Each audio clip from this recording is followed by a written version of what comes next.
6:04, Talk 107.3 FM, WBRP, Mornings with Brian Haldane, off and running. We're starting you off at 67 degrees in downtown Baton Rouge. Brian here with you, JP producing. We are getting you ready for really just about everything under the sun. Such a hodgepodge on today's show. Buddy's Ride's coming up tomorrow. Louisiana's Clean Fuels Summit is coming up next week. We've got the folks from Pennington stopping by today, and oh yeah, Mooyah's in the house. Looking forward to it. We got a lot of ground to cover, so let's waste no time at all. Top stories and trending. Let's go.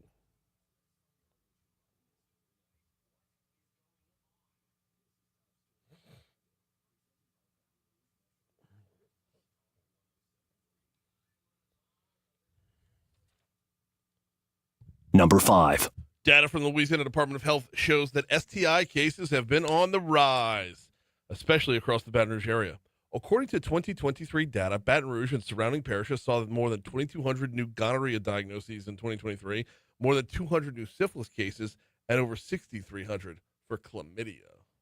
Number 4. A new report from Leaders for a Better Louisiana highlights how 6 mega projects will bring a significant wave of construction activity to the state and how Louisiana's existing workforce strengths and ongoing training efforts position it to meet the challenge.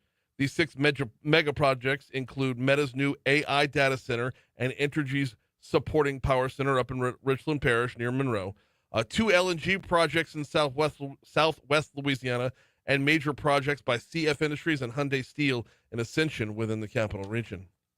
Number 3. A new analysis from PAR, the Public Affairs Research Council, shows a disturbing trend when it comes to truancy in Louisiana schools. The study says truancy, or more than 5 absences in a semester, has spiked to about 40% since the pandemic, which is well above previous averages. Pointe-Coupee Parish tops the list of school systems with the highest truancy rates at about 66%. 66%! Two-thirds of kids just no-showing. While Ascension Parish has the lowest, sitting at around 21%. And the lowest is 1 in 5. Number 2. The EPA is yet to make public the list of hazardous materials present at the Smitty's Supply Incorporated Petroleum Products plant that caught fire and exploded in Roseland last month, saying that doing so might, quote, reveal confidential business information. The EPA has known for weeks which specific hazardous and radioactive materials were present at the plant, but has refused to provide that information to the public, saying it needs to, quote, first clear it with Smitty's Supply. Number 1. Gabrielle is now post-tropical. Still got maximum sustained winds at 65 miles per hour. Not going to be a problem for anybody just out there in the Atlantic coming around. Speaking of coming around, how about Umberto? Umberto is now a hurricane with maximum sustained winds of 75 miles per hour. Umberto could get to a major hurricane status as well, which, again, doesn't matter because it's in the middle of the ocean. Meanwhile, there is another system that is going to be a lot closer to the East Coast and has a 90% chance of becoming a named storm over the next 7 days. Well, actually, it's got an 80% chance of becoming a named storm over the next 2 days. If and when it does become a named storm, it will be, I believe, Imelda. And then after Imelda comes Jerry, and then after Jerry comes Karen.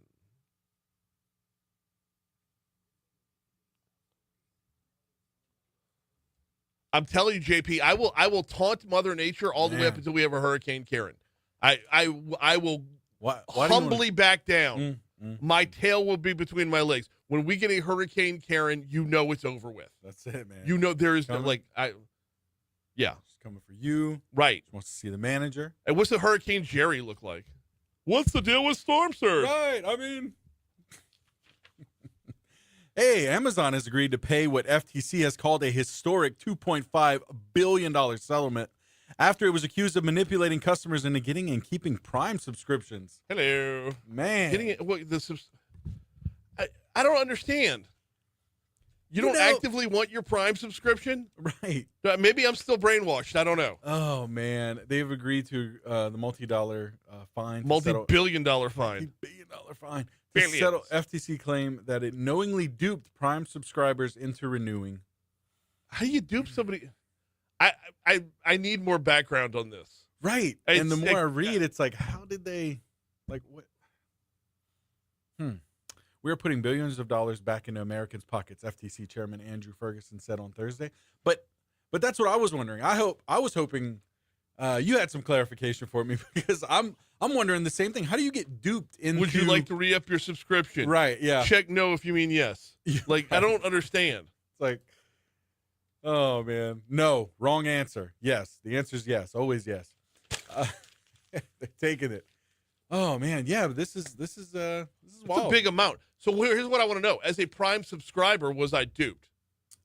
Well, technically, my wife's got the subscription, but like, Yeah, same. were we duped? Yeah. And if so, I'm wondering. can I get some of that $2.5 billion? Yeah. Apparently, it is the largest ever in a case involving an FTC rule violation. I would imagine so. Yeah. We're dealing on scales now that are beyond compare. Yes. In other news, Joe Rogan spoke out on his podcast about the Jimmy Kimmel suspension, reminding his listeners that the mob mentality to cancel easily swings the other way. I'm sure most of MAGA is saying, well, it is swinging the other way now because it swung this way before. And I think what's going to get missed in Joe Rogan's point is an eye for an eye leaves the whole world blind. If you keep going tit for tat, you keep going tit for tat. That's right. Every retribution will elicit an equal and opposite retribution, and it's just going to escalate. Yeah. And he says on his podcast, you can't support in any way, shape, or form the government censoring speech. So, yeah. Well, and we all need to know how much was going on behind the scenes between the FCC That's right. and ABC, or the FCC and Disney. Reports are there was pressure. I don't know what that means. What is exactly? Yep. Also, William Shatner was rushed to the hospital Wednesday. He has since responded by letting his fans know that he is perfectly fine. Oh, so 94 years old, you go to the hospital, like alarms are going to go off, right? Yeah. Blood sugar thing. Oof. I think he said he overindulged, which I don't know if that means like throwing back a couple whiskeys or just had like a death by chocolate. I'm about to say some Little Debbie, death by Little Debbie. Like, what's going on?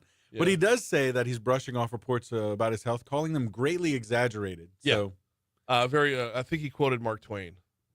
Reports of my death have been greatly exaggerated. Yeah. Wow.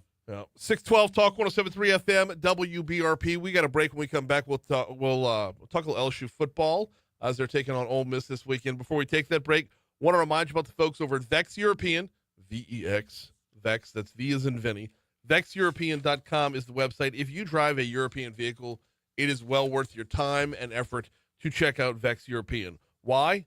Well, I'll use myself as an example. My car is old enough to vote. I have an 18-year-old Mercedes-Benz. I use Vex European because they have a Mercedes-Benz, like an expert-level technician. So my car's taken care of. At 18 years old, my car hums like it's brand new. And I trust them. They know my vehicle. In working with my vehicle, it's like your chart follows you with your doctor. Same thing with Vex. Once you're paired with your technician, they know your vehicle specifically. Check them out online at VexEuropean.com. Read some of the reviews. Fantastic reviews over there. And then go ahead and make your appointment. VexEuropean.com.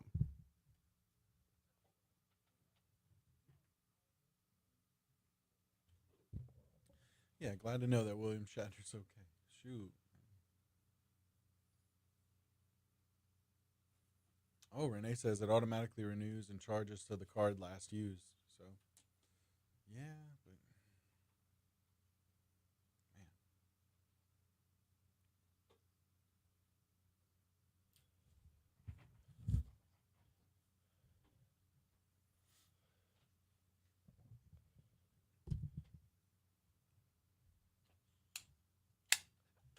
Piss!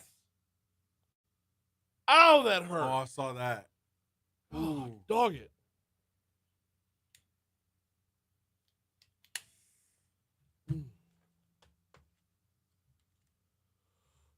I mean, caught it right on the nail. Like,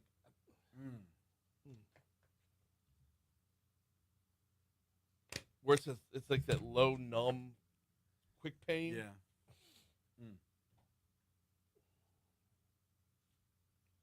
Oh, I haven't gotten my coffee yet. Shit. Oh, hey, also queue up. We got, what do we have here? 19 to 20 for this segment? Yep. Queue up 18 on the back end if possible. And okay, so here's the bit I want to do. and I'll go down and get my coffee after when we go to Fox Business Report, because there's a good chance that Fox Business Report is going to be there. But I thought it would be there. did we get an email yesterday saying it was fixed? K Texas. Text. It was text. Yeah. It's very much not fixed. Fox News Rundown was cutting out this morning. So So what did the bit you say? Okay. So LSU's band plays Neck, right? Mm-hmm. Neck is a song from like the 80s by a group called Cameo, and traditionally it's been an HBCU song. Mm-hmm. Neck has belonged to black colleges until LSU kind of co-opted it. Mm.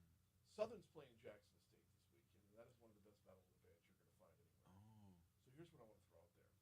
What white song should they steal from us? Oh, that's good. Now, I'm glad I got time to sit on that because I wouldn't know like the first immediately. one I'm thinking of is Black Betty.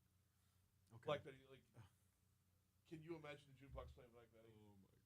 And then maybe like one or two other songs, and then it comes around to, it's got to be Seven Nations Army. Yes.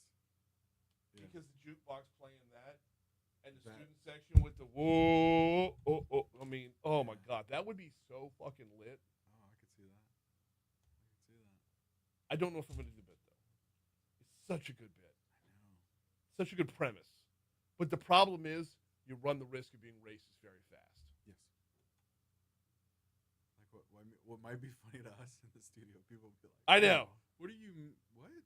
So, hey, let's get Condon Who doesn't down here. who doesn't get the humor? Right. That might be like, hey man, what do you mean by that? Yeah. I feel like it'd be funny if they did it on Jaguar Journal. That would be fun.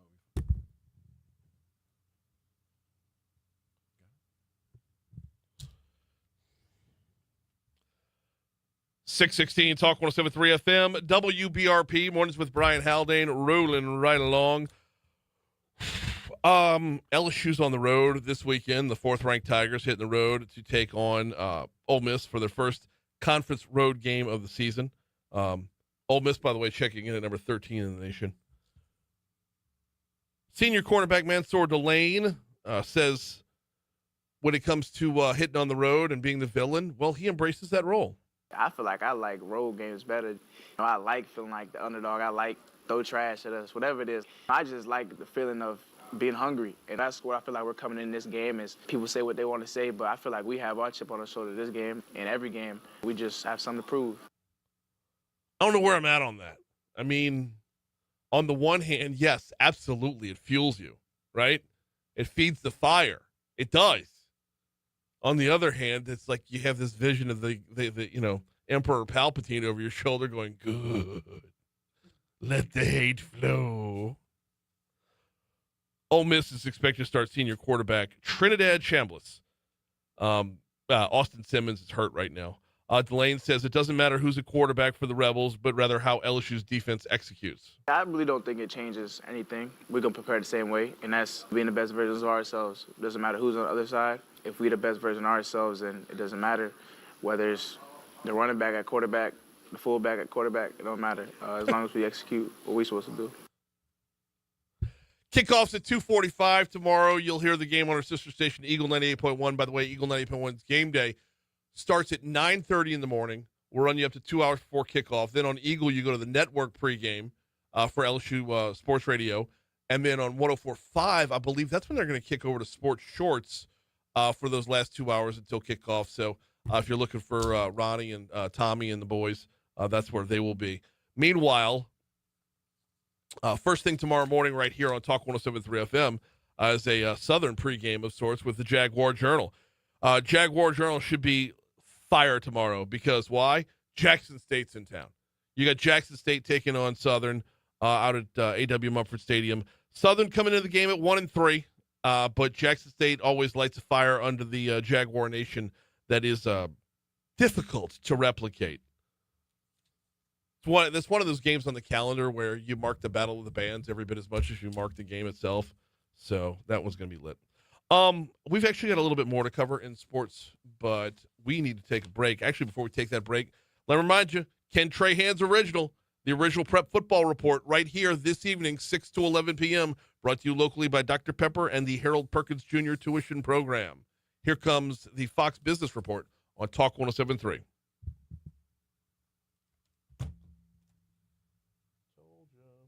Oh, there it is. I stand corrected.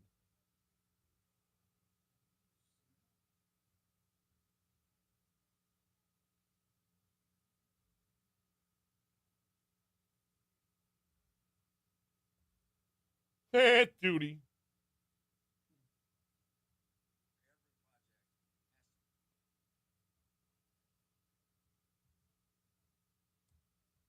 Good morning, Christy. I'm assuming she's up.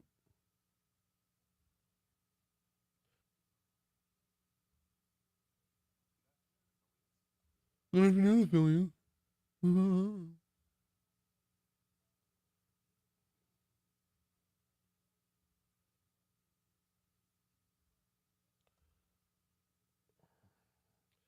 I got to work fast on this. Holy crap. Okay. And I've got to do traffic.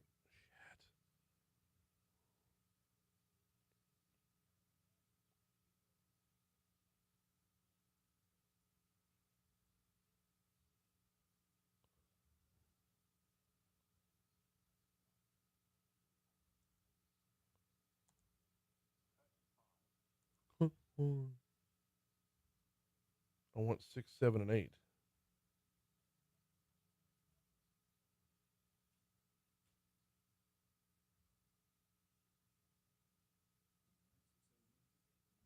No, not from you.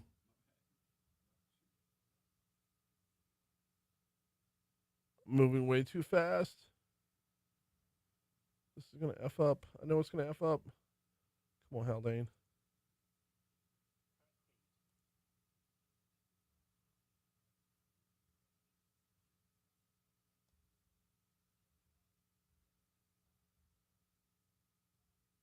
If we run short on this, I need you to squeeze in your Rouse's promo to buy me 20 seconds.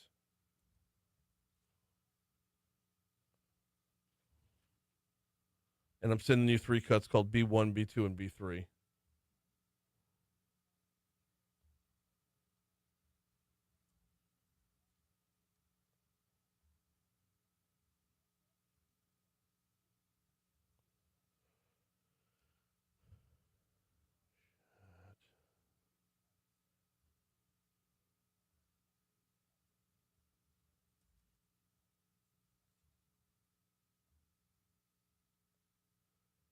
Yeah, after I read the traffic, after I do the traffic, I need you to do your promo so I can type out the email. All right, let's head on back to the traffic center real quick, get a look at the streets coming in this morning as we start off our Friday morning commute. Here's what we've got going on. Actually, not a lot. Kind of a sleepy Friday to start off. You got some minor volume on 12 westbound coming in from Denham Springs, but it's barely there. Like, not going to slow you down. Let's just put it that way. And it clears up before the Amite River Bridge. We're good there. Of course, we're good on 10 westbound coming in from Ascension Parish and 10 eastbound coming back in from West Baton Rouge Parish. Meanwhile, 110 is wide open. I'm not showing any delays on either of the bridges either. Surface streets, there's an accident that's on the board from an hour ago. About 45 minutes ago. There's an accident that BRPD is working, and it has been moved off the roadway. Scotland Zachary Highway at Thomas Road. So if you're out there, well, I guess it's out there by the zoo. But it has been pushed off the road, so it shouldn't be a problem for you. That's your look at traffic from the Talk 107.3 Traffic Center.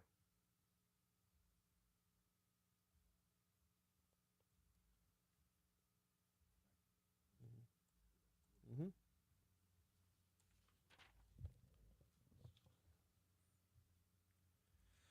Rouse's wants to help you cover the spread this football season. We're talking the ultimate tailgate spread. Party trays, dips, fried chicken, anything you want to throw on the grill, plus plenty of ice cold drinks to wash it all down. All you have to do is register now at talk1073.com for your chance to win. One winner will be chosen each week, and everyone who registers will be entered into a drawing for a grand prize of postseason tickets. Rouse's Markets, your tailgating headquarters. For postseason tickets. That's got to be about LSU. You know it's not about the Saints, right? Right. That's good. Sure, yeah. The let me cut 18 here and check your email for more. Got it. Yeah, because the Saints are not even in the win column yet. They're 0-3 right now, and things are about to get worse. Man, they got blown out at Seattle, 44-13. Had 11 penalties for 77 yards. That includes several false starts along the way. Quarterback Spencer Rattler says the team has got to get better with limiting the penalties so that the offense can operate a little bit smoother. Penalties. I'd say that's the number one thing. Pre-snap and post-snap, just procedural errors. You see when we don't have that, we move the ball well versus anybody. Played 3 good defenses so far, and we move the ball, but we got to be better on third down, and that comes with having positive plays on first and second down. So I would say playing clean ball and then converting on third down, and then getting a couple more explosives throughout the game. And getting some offensive linemen back. I believe Talia Safuaga might be back. Or no, is it he or Trevor Penning? They're starting to get some offensive linemen back who have been hurt. That's the moral of that story. Not that it's going to matter, though. The Bills kick off at noon, by the way, on our sister station, noon Sunday on our sister station, Eagle 98.1. The Bills, I believe, are 15.5 point favorites. That's a 2-touchdown plus spread in the NFL. You don't see that very often. Just by comparison, just run you down Saturday's spreads, right? Oh, by the way, don't forget. I'm sorry, not Saturday spreads, Sunday spreads. Don't forget Sunday morning, early, 8:30 a.m. here locally. I believe it's 8:30 locally. Vikings and Steelers are squaring off in Dublin, Ireland. That's Minnesota's favored by 2.5 there. Bring it back home for noon. The Commanders and Falcons are doing battle. Washington's favored by 1.5. I mean, that's most of your lines, most of your betting lines in the NFL are under a touchdown. So when you see the Saints at plus 15.5, boy, does that stand out. Anyway, kickoffs at noon on Sunday. Let's take you up to North Louisiana very quickly. Actually, let's take you up to North Louisiana in exactly 60 seconds. I need to stay on time today. LandmarkBank.com is the website for Landmark Bank. LandmarkBank.com is where you go if you want to find where you're going to get your Landmark Bank locations, okay? And this is important because the community that they're in is the community that they serve. First and foremost, they were founded as a community bank back in 1897 and have remained true to that mission ever since. And it's important because you get more one-on-one attention. You get a banker, someone who can help walk you through wherever it is you want to be financially. Whether you're talking about something as simple as your checking and savings accounts or diving in for, let's say, purchasing your first home, purchasing your forever home, buying a car, consolidating all your debt, planning for your future, planning for retirement. They can do all these things on a more one-on-one basis because you don't just get a bank. You get a banker with Landmark Bank and landmarkbank.com. All right, now let's take you up to North Louisiana. After months of delays, construction at the new Buc-ee's in Ruston is finally underway. Equipment moved in last Friday. Construction workers started turning dirt on Monday. Mayor Ronnie Walker spoke with our news partners at Louisiana Radio Network. He says the delays will prevent the massive road trip staple from opening in 2026. It's approximately 15 months, but they're saying now it's going to be January, February probably of 2027, which is fine with us. Why? Because you're getting a Buc-ee's, that's why. I mean, that's a pretty simple answer. Mayor Walker says when the new Buc-ee's does finally open, it will create hundreds of jobs, and they're all good-paying jobs. $18 to $20 an hour, and of course, management. Supervisor positions make more than that. At a Buc-ee's. It's Buc-ee's.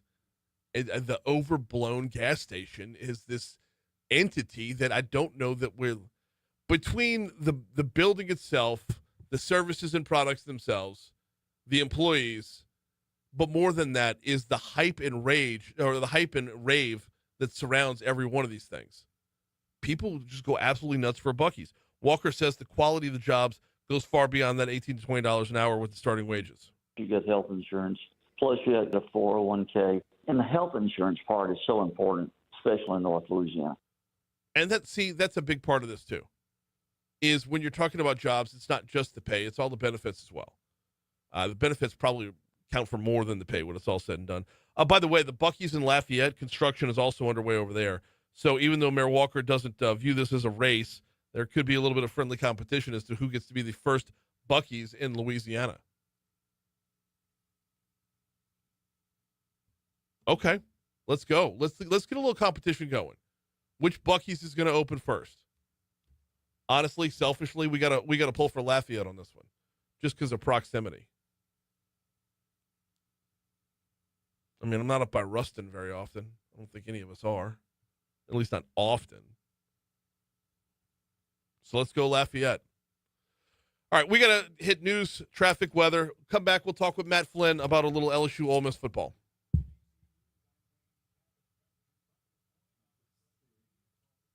Hang on, I'm texting him first.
So here's what I want to do. I want to see if I can get through the entire season without calling on the same person twice for an LSU preview.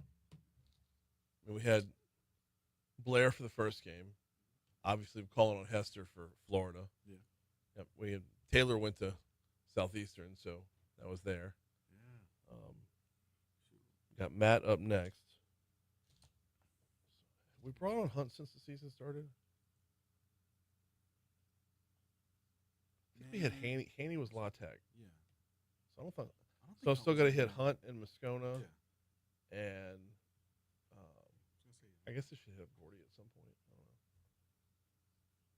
I don't know. I legitimately want to see if I can make it the whole way without talking to the same person twice. Possible. Yeah, that would be cool. Galen says Buc-ee's is an example of marketing and vision working. It's a gas station yet a destination too. Very rare of late in my experience. The destination part of it is the baffling part. Like it's an overblown gas station for sure, but the level of hype behind it. I mean, it's like a Disney World level of,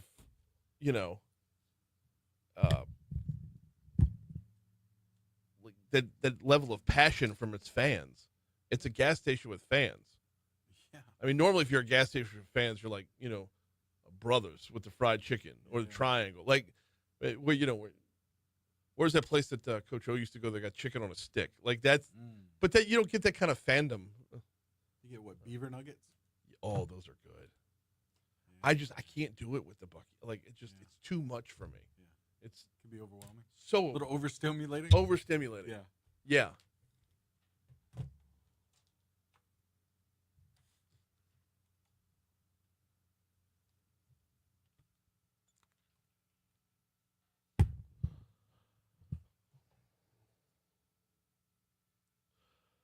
.637 Talk 107.3 FM, WBRP, mornings with Brian Haldane, rolling right along. LSU is at Ole Miss tomorrow, and we get an inside preview from a guy who's played a couple of these games himself. That would be Matt Flynn, who's on the hotline right now. How are you, sir? Brian, what's up, man? I'm great. How are you? Doing very well. I appreciate you hopping on. You and Jake on the road every Friday, huh? Yeah, I'm actually about to walk into Rouse's Market here on Burbank, okay. Kind of near LSU. So, yeah, every Friday morning we're doing off the bench right here at Rouse's every Friday morning and during the season. Awesome stuff. We got a game to preview here for tomorrow. As you look at LSU hitting the road for their first conference game, and you've been down this road yourself, LSU hitting the road for their first conference road game. What's going through a player's mind right now who maybe hasn't, strapped it on in the SEC yet? Yeah, it kind of depends on this year. It kind of depends on what side of the ball you're on right now.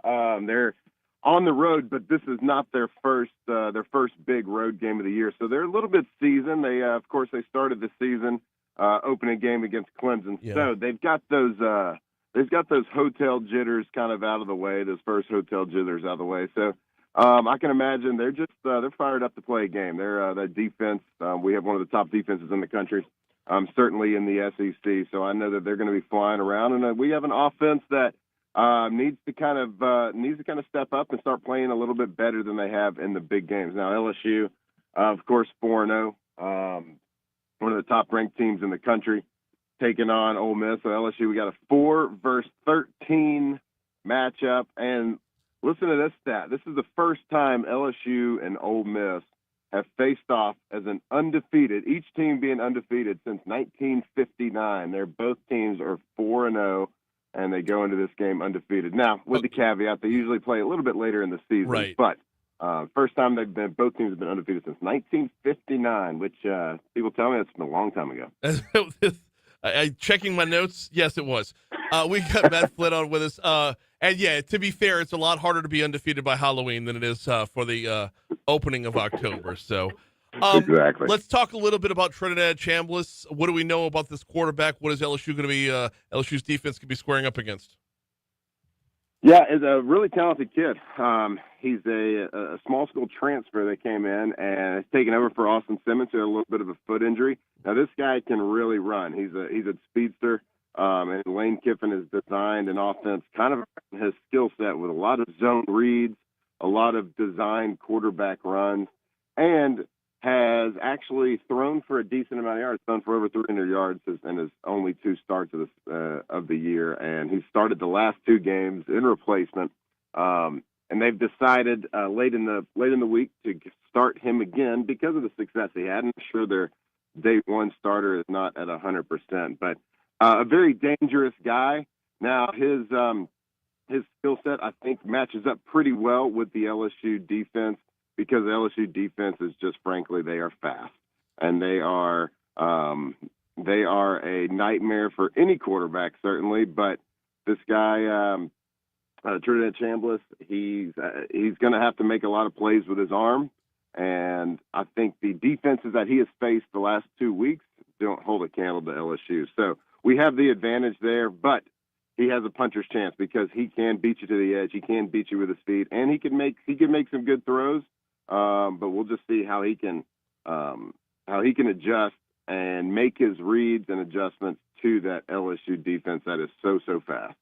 From a fan's perspective of what we're going to be looking at, do we have a comp so far in the schedule as to what he looks like? I mean, are we seeing well, obviously he's not going to throw as many passes to LSU as DJ Lagway did, but who would he be similar to? I don't think we've played anybody that is exactly similar to him. Now, Cade Klubnik with Clemson, he did present a lot of those challenges that Trinidad will give us, except Clemson didn't do as much read option. So it's kind of when you're facing a zone read or read option team, you have to be really disciplined. So what they're going to do on offense is they're going to allow a defensive end or a linebacker to rush scot-free without even blocking him, and that quarterback has to read that defensive end. So he's either going to hand it to the running back or a wide receiver that's coming in for a jet motion or a jet sweep, or he's going to pull it and take off running. So it's a challenge on the defense. They have to be really, really disciplined. They have to be really, really well coached this week. And everything we've seen to this point tells us that this is a defense that is disciplined. They have a lot of leadership. They have a great our defense coordinator, Blake Baker, the best in the country. So it's really going to be a chess match between Blake Baker, Lane Kiffin, and I think Blake Baker wins that matchup. We got Matt Flynn on with us for a couple more minutes. He's the co-host of Off the Bench on our sister station 104.5 ESPN, who gets cranking in about 18 minutes from right now. Let's flip it over to the other side of the ball. Want to talk about Garrett Nussmeier and his progression in returning from this torso injury. Clearly, he looked like he was more comfortable last week. Less short arming, less throwing off the back foot. Like, he looks like he's back to his rhythm.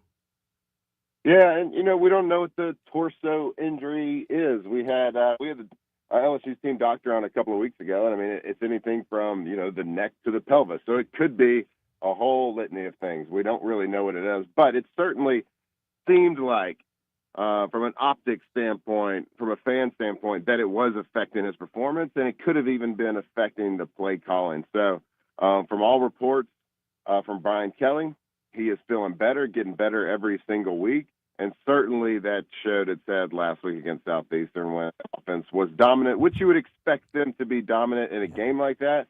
But what you did want to see was you wanted to see them pushing the ball down the field, executing on some plays that they haven't been able to execute the weeks before. And so hopefully that kind of catapults them into the rest of the year. Hopefully that torso injury, whatever that may or may not be, is in the rear view mirror now, and we can go, because we've seen this offense. Maybe not this year, but it's the same pieces as we had last year. We've seen these guys push the ball down the field. Nussmeier wants to be explosive. He wants to throw. That's one of his strengths, is throwing the ball down the field accurately. All right. So we've seen these guys do it. That brings us around to Chris Hilton Jr., who we have yet to see, except for like maybe 1 or 2 catches and a pass interference penalty drawn against him. Is this the week that he reemerges? I hope so. He is such a down the field weapon to use, and it just has not shown. It has not come to fruition this season. So we all hope that it kind of clicks. But a lot of it has to do, I think, with the play calling and with that torso injury and not being able to push the ball down the field, which is Chris Hilton Jr.'s skill set. That's where he can that's where he can exceed. But man, there's so many weapons on the wide receiver room that LSU have. It's hard to just pick one guy and say we need him to get going because it is so deep there. But if we can stretch the field a little bit more and Garrett can start completing some more passes, 25, 30, 35 yards down the field, that's going to open up everything. It's going to open up Aaron Anderson, Nick Anderson, Howard Sharp. It is going to open up everything. The list is so deep, it's beautiful. I love it. Yeah, I know. The last one before I get you out of here, Ole Miss is actually a favorite in this game. Is that anything more than just a perceived home field advantage? Well, I think it's certainly a perceived home field advantage, but it's certainly probably speaks to the issues LSU's had on offense to date. And I also believe that when they do a lot of these rankings, what we thought were going to be really good wins on our schedule to date, Florida, Clemson, well, both those teams are 1-3. So those wins aren't looking quite as good. So I think the perception of our, air quote, strength of schedule is probably not as strong as what we thought it would have been if you would have, in June, you would have said, we're going to be 4-0. What do you think the strength of schedule was? We'd probably think it was pretty good. But who could have foreseen Clemson and Florida starting the year out 1-3? So I think it's a lot of strength of schedule perception. But there's also been some flaws with this offense. The running game is not there. Ole Miss has one of the best running game defenses in the SEC, and of course we have one of the worst to date. So that has to improve. So I think that all plays into those Vegas lines and everything where the betting money is going to go. But we'll see. I actually really like the matchup this week for LSU just because of the things I talked about on defense versus a quarterback that's a young guy. Yeah. I don't think his skill set matches up with our defense very well this week. So as long as we can be at least a little bit dangerous with our running game, I think Garrett Nussmeier is going to have a day. He is Matt Flynn. He's going to get on the air in 12 minutes from right now. We always appreciate the time. Thanks, Brian. Thank you. Quick break. Come back. We got Lake Urgent Care next.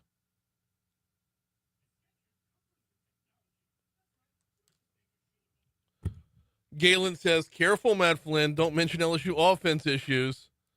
Bro, he was 4-0 against Ole Miss. What are you talking about? I think he was 4-0. Mm-hmm. They're supposed to.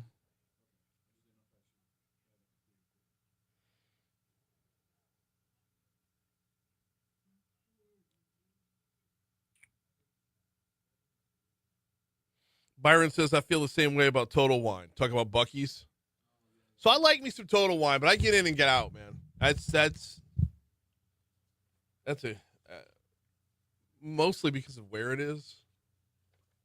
That third world country known as Segan Lane.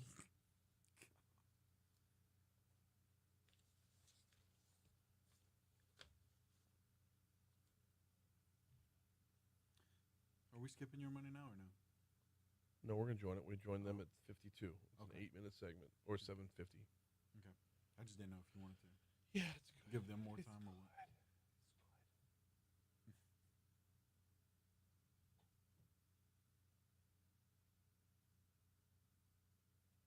I feel like I should give Condon this bit. I feel like I should hand this bit off to him. It would play on Eagle a lot better than it would play here.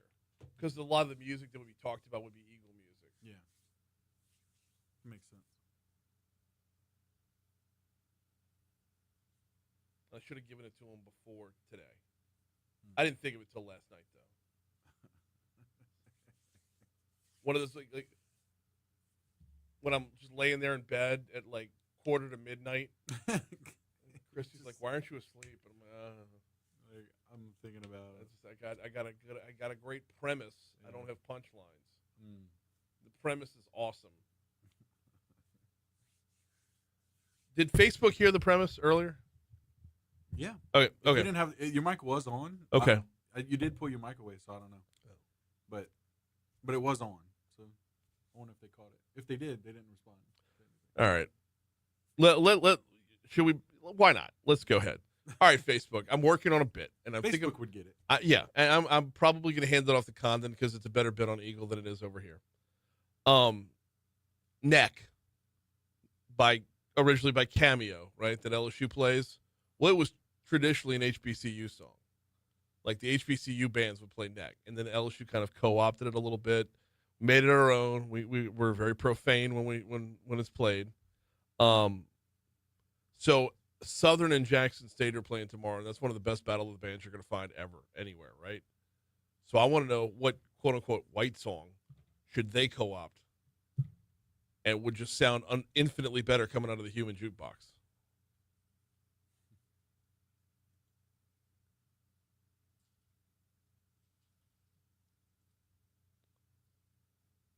Troy says, if ever I'm interviewed by Brian, count on my answer to the first question being, really? Is that where you're going? That's your first question? No matter what it is. I think that's a response to the number of people who say, oh, that's a great question. Yeah. Oh, that's why I asked it. That would be awesome. I would love someone to start off with that. Like, really? What? Well, Bill O'Reilly hits me with the completely dismissive, like, yeah, I guess, whatever, blah, blah, blah. I'm Bill O'Reilly.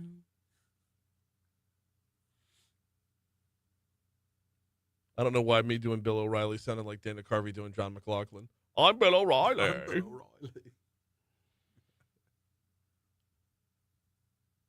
Wrong! God, that was one of the best sketches ever. Studio. All right, Mr. Michael. We'll have you on here shortly. Thank you. Did he say his last name? Duplichan? Okay. Some people say Shan, some people say Shane. Are we up? Oh, shit, we're up. Yeah, it will be. Now, this guy, is it doctor or no? Doctor, yes. It is doctor, okay.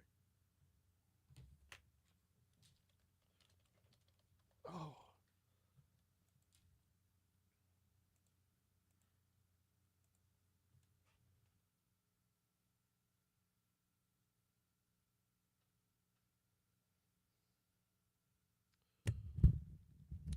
.652 at Talk 107.3 FM, WBRP, Mornings with Brian Haldane, rolling right along. We go right from football season to flu season. Yep, it's here again. And while many of us think that the flu is just a bad cold, it can actually be a very serious illness. So we welcome on Dr. Michael Duplichan from Lake Urgent Care, talking about getting that flu shot, why it's important. Dr. Duplichan, welcome aboard. How are you this morning? Good. How are you? Doing very well. Time's tight before the top of the hour, so we got to dive right in. Why is the flu shot important, and who needs it? So the CDC recommends that everyone aged 6 months and older get a flu shot every year. And, of course, unless you have a medical reason not to. It's really important for people who are high risk, young children, older adults, our pregnant population, and, of course, those with chronic conditions like asthma, diabetes, and heart disease. The flu viruses, they mutate and therefore changes our ability to fight them off. So the vaccine is updated yearly. Even when it doesn't prevent 100%, the shot can reduce severity and complications, hospitalizations, and death. So it's important that it protects you, but also those around you, including people with weakened immune systems. And it's not just the what, it's the when as well. There's an important time to get the flu shot, isn't there? Yeah, the ideal window is the fall, September to November, before the flu season really picks up. You can still get it throughout the season, however, and it's still helpful. The best time, though, is to get it early once the vaccine is available, so the more time your body has to build protection. We're talking with Dr. Michael Duplichan from our Lake Urgent Care. Speaking of Lake Urgent Care, with y'all's marketing, I've been hearing a lot about simplicity this year. Why is that important? Yeah, so our marketing team has, created some analogies across social media, billboards, and other platforms just to show how simple the flu protection can be. A couple of things that they talk about is, flu shot being like an umbrella. It won't stop the rain, but it helps keep you from getting soaked. It's like a helmet, of course. It's a small step, but a good form of protection. And these highlight kind of why the flu shot doesn't guarantee zero infection. It does give you a strong, practical protection with very little effort. And we want people to think, hey, I carry an umbrella, I wear a helmet. This is the same kind of basic protection. And we want to make it simple for them to get that protection. So that's why we have, we welcome walk-ins, we offer online check-in, and we accept most major insurances. All right, that's the business end, but it translates to the science end as well. So from, with your science background as a doctor, Walk me through that umbrella analogy for flu protection. So the umbrella analogy is kind of like, the flu vaccine isn't perfect, which we know, but it's like an umbrella. It won't block every drop, but it dramatically lowers your chances of getting soaked, or in this case, severely ill or hospitalized.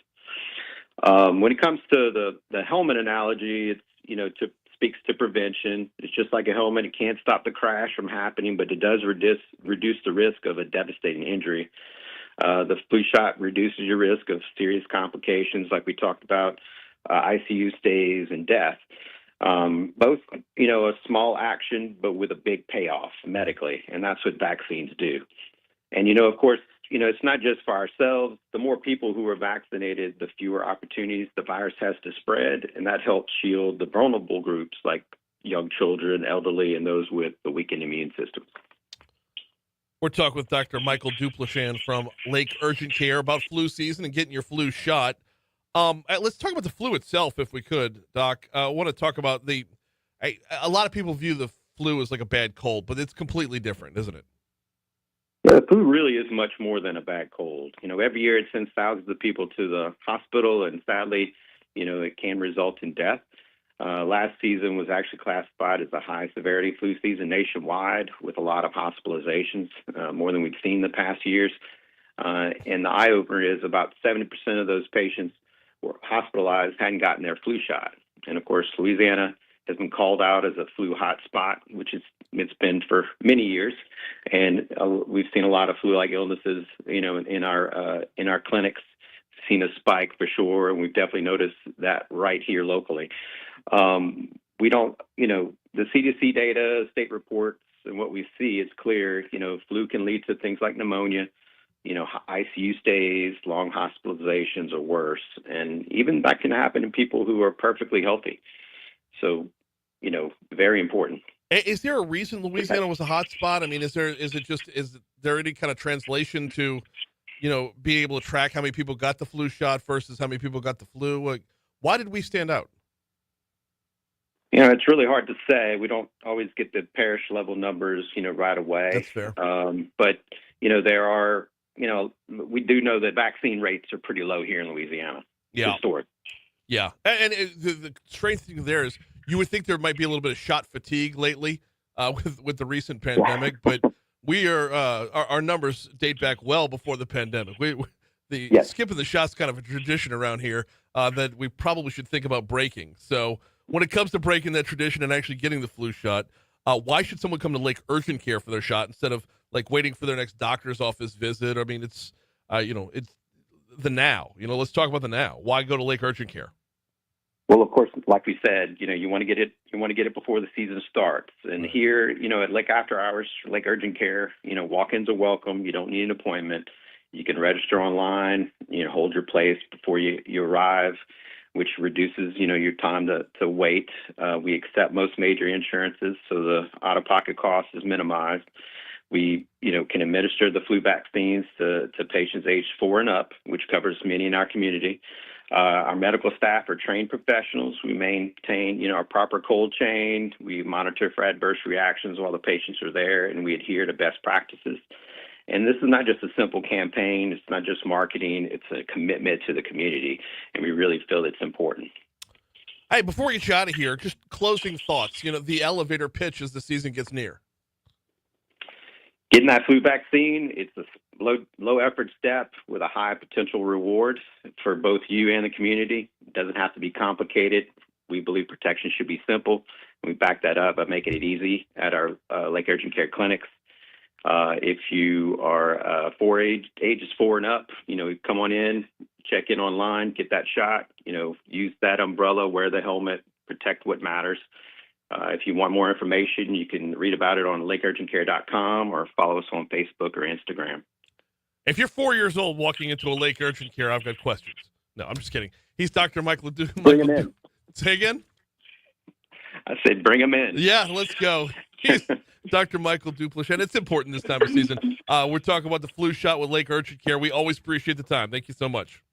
Thank you. Have a good weekend. You do the same. Coming up on Heads Up 7 o'clock, it is time for it's time for news. Hour 2 is on its way.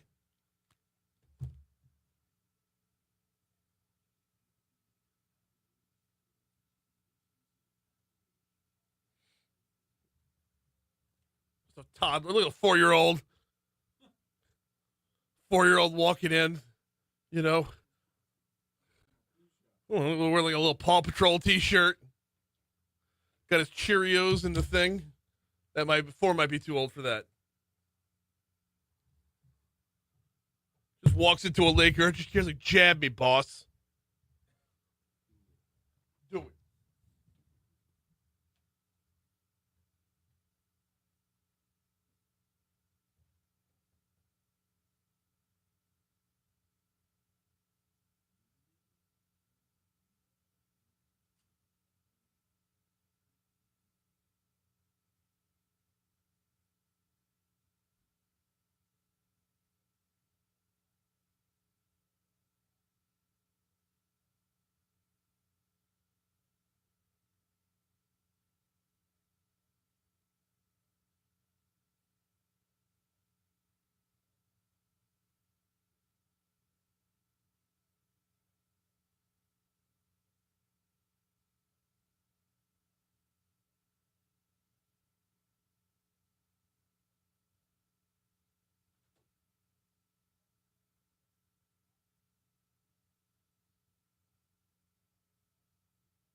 He he's got 2 hours left till the end of the show.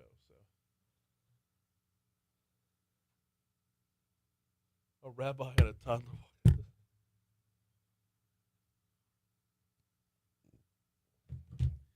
Hey, did you see Rick Moranis is coming out of retirement to Yeah. be in Spaceballs 2?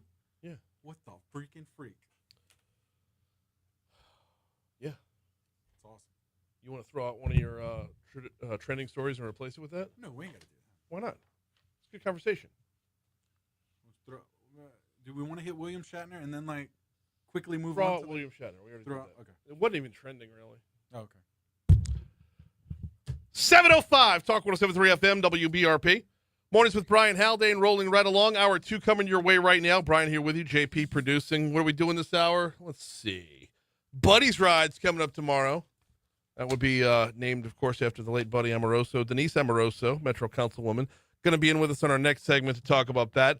Also this hour, it's time to get caught up with the Pennington Biomedical Research Center, Dr. Tim Gilbert. We're talking about the Endocrinology and Diabetes Clinic.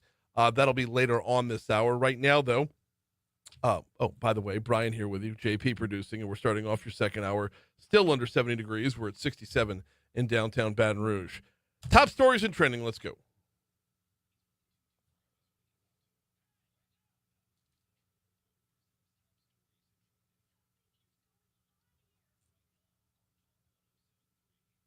Number 5.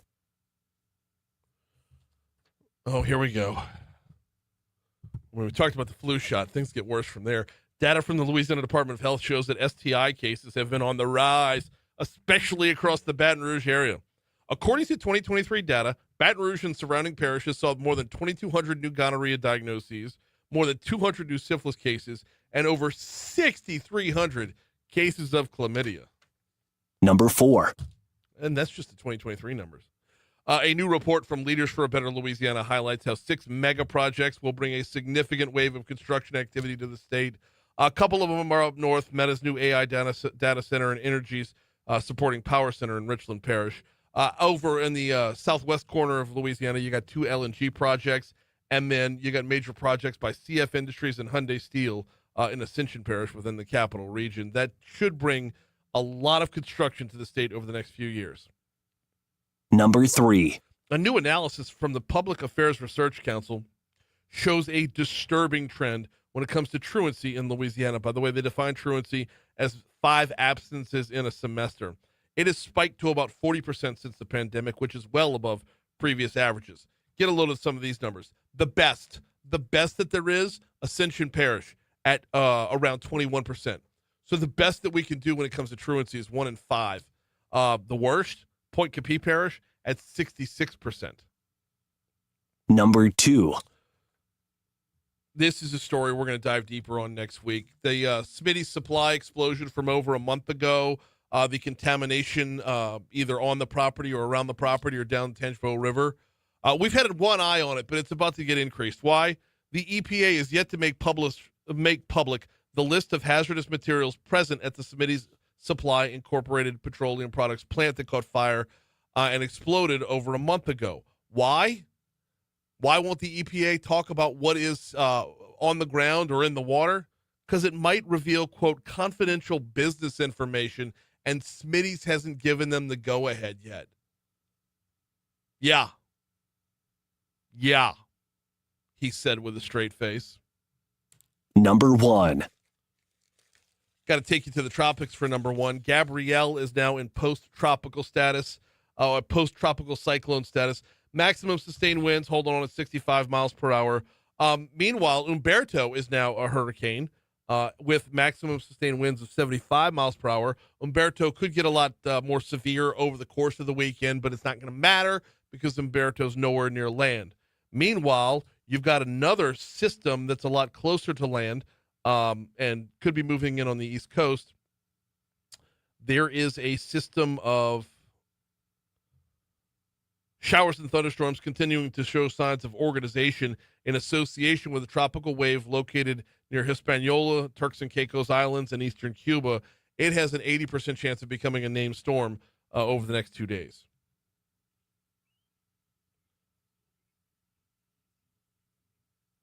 What you got? Well, Amazon has agreed to pay what FTC has called a historic $2.5 billion settlement after it was accused of manipulating customers into getting and keeping Prime subscriptions. Okay, so the keeping the subscriptions part is the getting subscriptions part I don't understand, but the keeping subscriptions we do understand because it was an automatic renewal. Yeah. Is that how that worked? So, yeah. Okay. And they made it so difficult, I guess, to... But okay, so here's why I still don't understand. Mm-hmm. That's everything on the internet. Right. Everything on the internet has the fine print that runs more words than the Bible, and you're always stuck in a loop. Well, funny enough, you said that. Some people are actually referring it to the Iliad. By Homer, Yes. not People Simpson. No, Yes. that's right. That's right. But yeah, it's funny that you say it's true. It's Yeah. a lot of words. They're making it really you difficult. glaze over and you don't read it, and then boom, you're set in for the automatic re-up. Mm. But I would ask how that's any different than your cell phone contract, anything. Yeah, anything else. right? Yep. It's you got like a window of 12 minutes to, like, you can get out of a cell phone contract in the same pattern that an avocado ripens. Right, it just sits there and then it sits there in the fridge, and then one day, boom, all of a sudden it's rotten. I know. It's like you gotta wait. Okay, now it's too late. Yep. It's the same thing with getting out of any internet contract. That's right. But yeah, they're facing it hard. So $2.5 billion. Yeah. Oof, man. The thing is, though, that's nothing for Amazon. Oh yeah, it's like that's Yeah. okay. We'll pay that. No problem. Joe Rogan spoke out on his podcast about the Jimmy Kimmel suspension, reminding his listeners that the mob mentality to cancel easily swings the other way. Okay, but those who are in support of the Jimmy Kimmel suspension and/or firing, whatever, Yeah. firmly believe that the door has already swung the other way. Cancellations have been going on for a long time now. Yeah, they have. Why should Jimmy Kimmel survive on ABC if Donald Trump got canceled from Twitter? That's right. It's roughly the same premise. Oh, for sure. So, but he's not wrong, though. Rogan's not wrong. He's Right. going to lose a lot of audience, though. If you're not in lockstep, then you're gone. Rogan's going to lose a lot of audience from this. But he's not wrong. Right. You don't want to further escalate the cancel culture. Yeah. You're not helping anyone. Oh, for sure. And what Amazon has in money, that's what Joe Rogan has in followers. So he could probably afford to lose a good chunk of his followers. Not good, of course. Not saying that, but nonetheless, you're right. That'll divide an audience really quick. Absolutely. Well, you know what united audiences? What? Rick Moranis. He is back. Yes. He you is saw this, back, huh? officially returning, acting after a lengthy hiatus to star in the highly anticipated comedy sequel, Spaceballs 2. All right. It took Spaceballs to get Rick Moranis out of It's like, retirement. I'm back. Yeah. Not another Honey, I Shrunk the Kids. No. Not another Ghostbusters. That's right. Not another, what's a good Rick Moranis? My a- Blue Heaven. Yeah. Not Yeah. a sequel to Little Giants. Yeah, none of that. It was Spaceballs. Now, have you been following this as it's been? So I've been a fan of Rick Moranis, but this actually I just found out recently. And so I believe it was yesterday. And it just kind of hit me this morning. I'm like, wait, we didn't talk about that. So yeah. But yeah, this is really cool. Well, really cool okay, stuff. so to rewind the clock all the way back to, I believe it was 1997. Yeah. His wife passed away. No, I'm sorry, it was early 90s. It was like 91, 92. Mm-hmm. His wife passed away, died of cancer. Yep. So he just withdrew from public life to be a single father. Yeah. He dedicated, I mean, you got all kinds of movies. You got Money in the Bank. You got residuals coming in. That's right. So be a full-time dad. And then I guess once you're removed from Hollywood for long enough, you forget that it was a thing. Right. Yeah. He goes on to say that he realized that once he took that hiatus, it became a little bit longer because it's just something he didn't miss. Right. But his last movie, his last live action film was actually 1997. Yeah, it was 97 Honey. was, okay. Yep. And So- he did one voiceover credit in 2006's Brother Bear 2. Oh, I didn't even know that. Yeah. But like, that's the small kind of thing roles, you can yeah. probably do from your home. Yeah. So Really cool stuff. here's where I'm going with this. Yeah. Is how good is Spaceballs 2 going to be? So as I understand it, Josh Gad wrote it, right? I believe so. The new one? Yep. And because this clip has been all over TikTok and whatnot. Yeah. And he sent it to Mel Brooks. And Mel Brooks says, I've been waiting 30 years for this phone call. Wow. So if you got Mel Brooks signed off yeah. on it, you pull Rick Moranis out of retirement. Like, how good is this thing going to be John to get? Candy's son? Really? Yes. John Candy's son's going to be in it. Wow. Yeah. Okay. This may be really good. Oh, I'm scared of the hype. I know. It's It's too a lot much to live hype. up to. It's a lot know. to live up to. But like, to get Mel Brooks on board, Yeah. For him to say that's monumental. Yeah. I mean, that's really good stuff. because you got to remember, like Mel Brooks, he went from Spaceballs way up here to like Dracula Dead and Loving It. Yeah. It's not the same thing. It's just for him to read a script to be like, this is the resurgence. Yeah. Oh, it's going to be so Love good. I can't wait. We're coming up on 7:15 at Talk 107.3 FM WBRP. Before we take our break, let me remind you about the folks at Mathern's. And more importantly, let me remind you about online ordering at Mathern's. All right, download your Mathern's Rewards app, okay? Online ordering, you place your grocery order. They bring it out to you, like you just stop off in the little pull-in. They got the 3 spots already marked off. LSU location, Kenilworth location. These are the 2 you need to pay attention to for this. It's one of those things that kind of like really exploded during COVID and stuck around because it was a good idea. Download the Mathern's Rewards app. Do all your grocery shopping online. They bring it out to you. By the way, when you have the Rewards app, you're earning cash towards more groceries, and you're getting to take advantage of all the deals that are already built in. The app has such ease of use. And the online ordering for either your regular groceries or catering or whatever you need, Mathern's makes it so unbelievably simple. So LSU, the Nicholson Gateway Shopping Center, Highland Road, just west of Kenilworth, these 2 locations of Mathern's, make sure you're taking advantage of that online ordering today.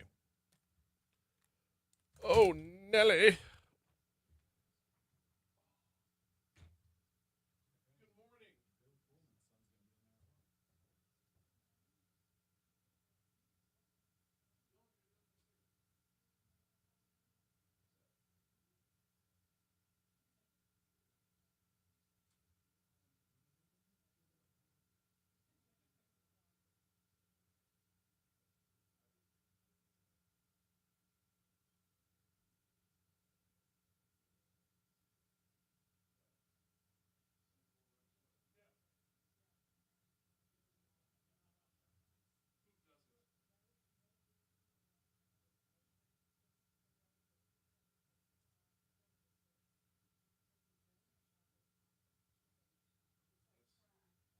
So, like, okay, this is where we lose the younger audience. Is I still remember the old time to make the donuts.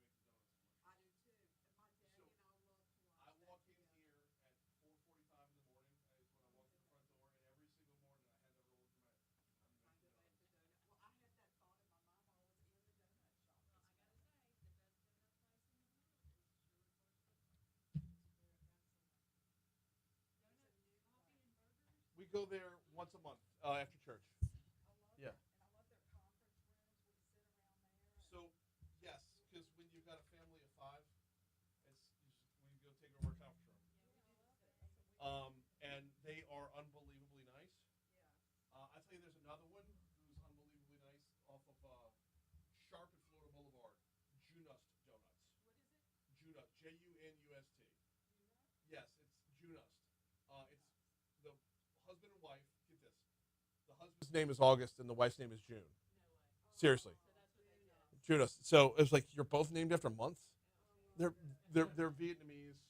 Could not be nicer people. And just unbelievable. Yeah. I'm a big. Y'all come on in. Y'all are up.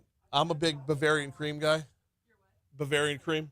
Oh, yeah, I love that too. They overstuff it. Like they overstuff it. It's so good. No, what I was thinking, Brian, was you were at our first buddy ride. Yes, I was out there. Yes, I do. At Point Monterey. Dr. Gilbert? Yes. I'm well. I'm on the air right now. You're up on the next segment though. Oh shoot, you're here. Okay. Excuse me? Okay. Amoroso? Parking spot 17 you should be Jennifer Richardson. Oh, wait, you're no, come to there's a side door. It looks like it's in between the 2 buildings. Come to that one and I'll send my producer down right now. All right, thanks. You never know which door to come in. That one right there is the best one always. You know, and do they not have a lady at the front door? She gets here at 8. Here you go. Yep. All right. Coming up on 720 at Talk 107.3 FM, WBRP. We're just, messing around off the air. Time to get back on the radio. Tomorrow is the Buddy Ride. And this is an event that has grown over the years, always supports a great cause. This year, that cause is Keep Tigertown Beautiful. So I want to welcome back to the studio Denise Amoroso and Jennifer Richardson. Welcome in. How y'all doing this morning? Good, Wonderful. Brian. Thank you. Let's get you right up on. Good. Stab you with the pencil. Good There you go. morning. Good morning. Let's Denise, can we just start by rewinding the clock to how the ride came to be? Absolutely. So back in, and you'll have to forgive me because I do cry still. Back in 2018, my husband was riding his bike, which is something he was passionate about doing, and was hit by a car and killed. And so in 2019, we decided to put together a buddy ride, and it was absolutely phenomenal. And as I said, Brian, you were there at our first buddy ride, and so we have carried it through ever since. It is something that Buddy loved to do, and if you know a cyclist, they will look for any opportunity to hop on their bicycle. And Of course. we are, over the years, we have been able to donate to different causes, and this year we are donating to Keep Tigertown Beautiful. The number of riders, it was huge at the first one, and it's only grown since then. The number of, how many are you looking at nowadays? We usually average about 100 riders. Okay, that's, Yeah. I mean, that's traffic right there. It's creation of traffic, but it's on a Saturday morning, so that works. Ends up working out. The ride itself, give me the length, give me the route, give me all the details. The length is probably 40, 50 miles. You can, more or less, whichever you want to do. They're leaving from Tiger Tails RV Park down across the street from La Berge Casino. Okay. And they saddle up at 8 o'clock in the morning. Registration is at 6:30. Okay. And the first one it was out there by the river as well. I forget the name of It was Point Marie. Point Marie. That's the name of that place. Point Yes, Marie. absolutely. And it was huge. And I mean, you talk about a perfect route though. Once you get up near the river right there, it's just going to be a gorgeous day. Going to be actually a hint of fall, maybe. I'm hoping. That's why we moved it to September. Which is a good call right there. Yeah. So, there's still room for folks to sign up? Oh, absolutely. Okay. They can walk up. Yes. Okay. Very Yes. good. And this year we're taking care of Keep Tigertown Beautiful. We are. And the only thing that we are asking for right now is $5 registration fee, which is nothing. And Seriously? Yeah, because what we're looking for is donations. Okay. To Keep Tigertown Beautiful. Right before Buddy died, one of his things he really wanted to do was clean up Baton Rouge. And he said that several times. And he did a challenge at one time. He was in a ditch on the side of Old Hammond Highway with his three-piece suit on. Because of course he was, yes. Of course he was. Challenging people just to pick up garbage for 3 minutes. And then he's got a video of him going through picking up garbage. And so because of that, early on during COVID, Jennifer stepped up and she took on this passion. She had no idea, this is something Buddy wanted to do. Right. And so she and I connected early on, and I have so supported her. She has taken up the torch, and she is cleaning up Baton Rouge just like what Buddy wanted to do. Jennifer, let's move over to you. First of all, 3 minutes. I mean, pshaw, right? Not to show Buddy up, but Right. come on.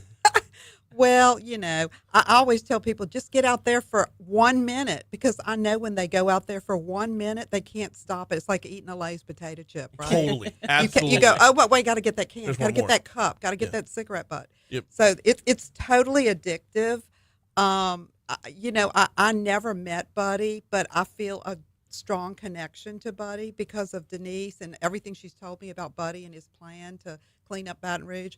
But we're going on to 5 years. We've been doing this for 5 years, and we're already picked up 37,000 contractor bags of garbage and about 200 to 300 tons of debris. Mm-hmm. And also we've picked up over 8,000 litter on a stick signs all over the road. I know people go, the city looks so great. I can tell. And I'll say, did you notice the signs are missing? Because we snag those signs because it's illegal to put those signs up in the first place. The roadside. Oh, yeah. The handwritten. Oh God. Sell me your house. Yeah, sell me your house. Let me floor your house. Let me, whatever. Yeah, and they just stay out there. And we have laws against not just those, but the campaign signs that are exactly. 6 months old, 8 Yes. months old. Like it just. it gets to be a complete eyesore. Sometimes, if the signs are big enough, they are an impediment to traffic. Exactly. The big ones, they'll put them up at an intersection where I can't see around that. Exactly. How am I going to make a right? I can't see. Exactly. We get them. We snag them every chance we get. And that's just the litter. That's just the garbage. But are y'all still counting needles, or have we? Well, we don't have. It's impossible because Right. there's so many. But we've picked up. Oh my gosh, the countless needles. 5-gallon buckets sometimes in one encampment or along certain roadways.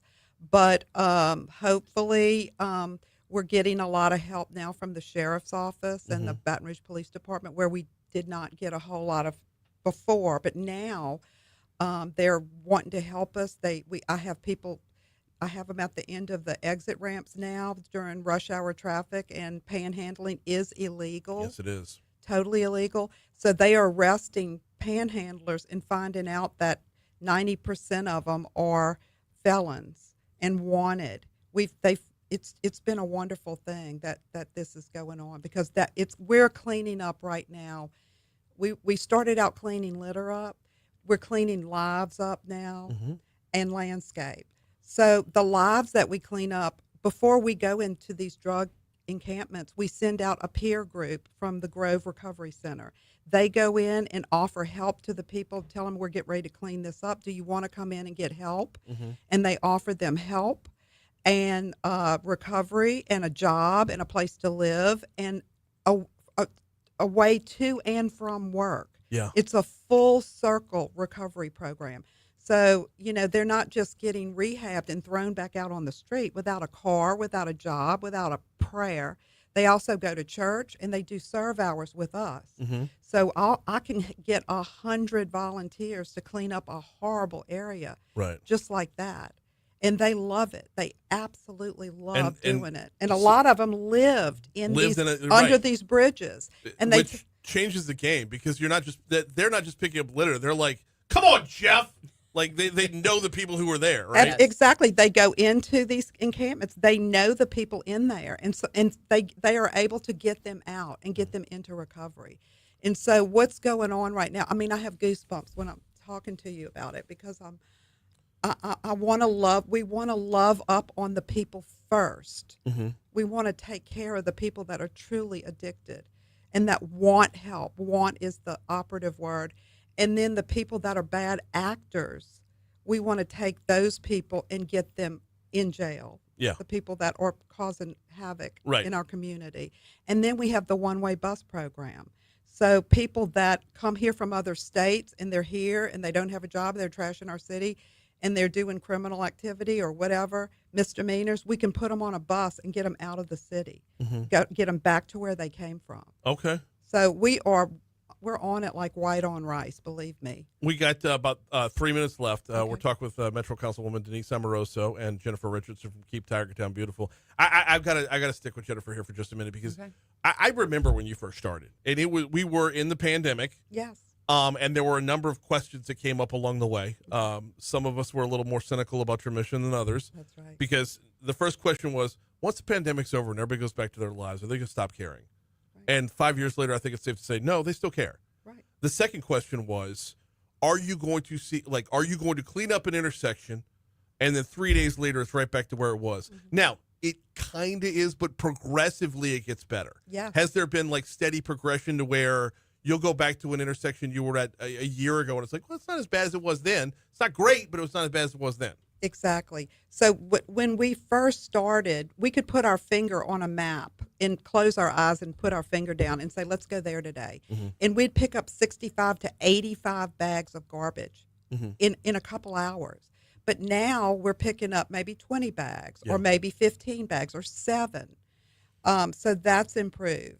Yeah. And because of the no panhandling law and the sheriff's helping us and the police department helping us, you can go to Segan now. We started a pilot program on Segan because I said, just give me 2 months on Segan with this little program, and I promise you'll see a difference. Well, day one, we had so many people were arrested with felony arrests, just pages of them.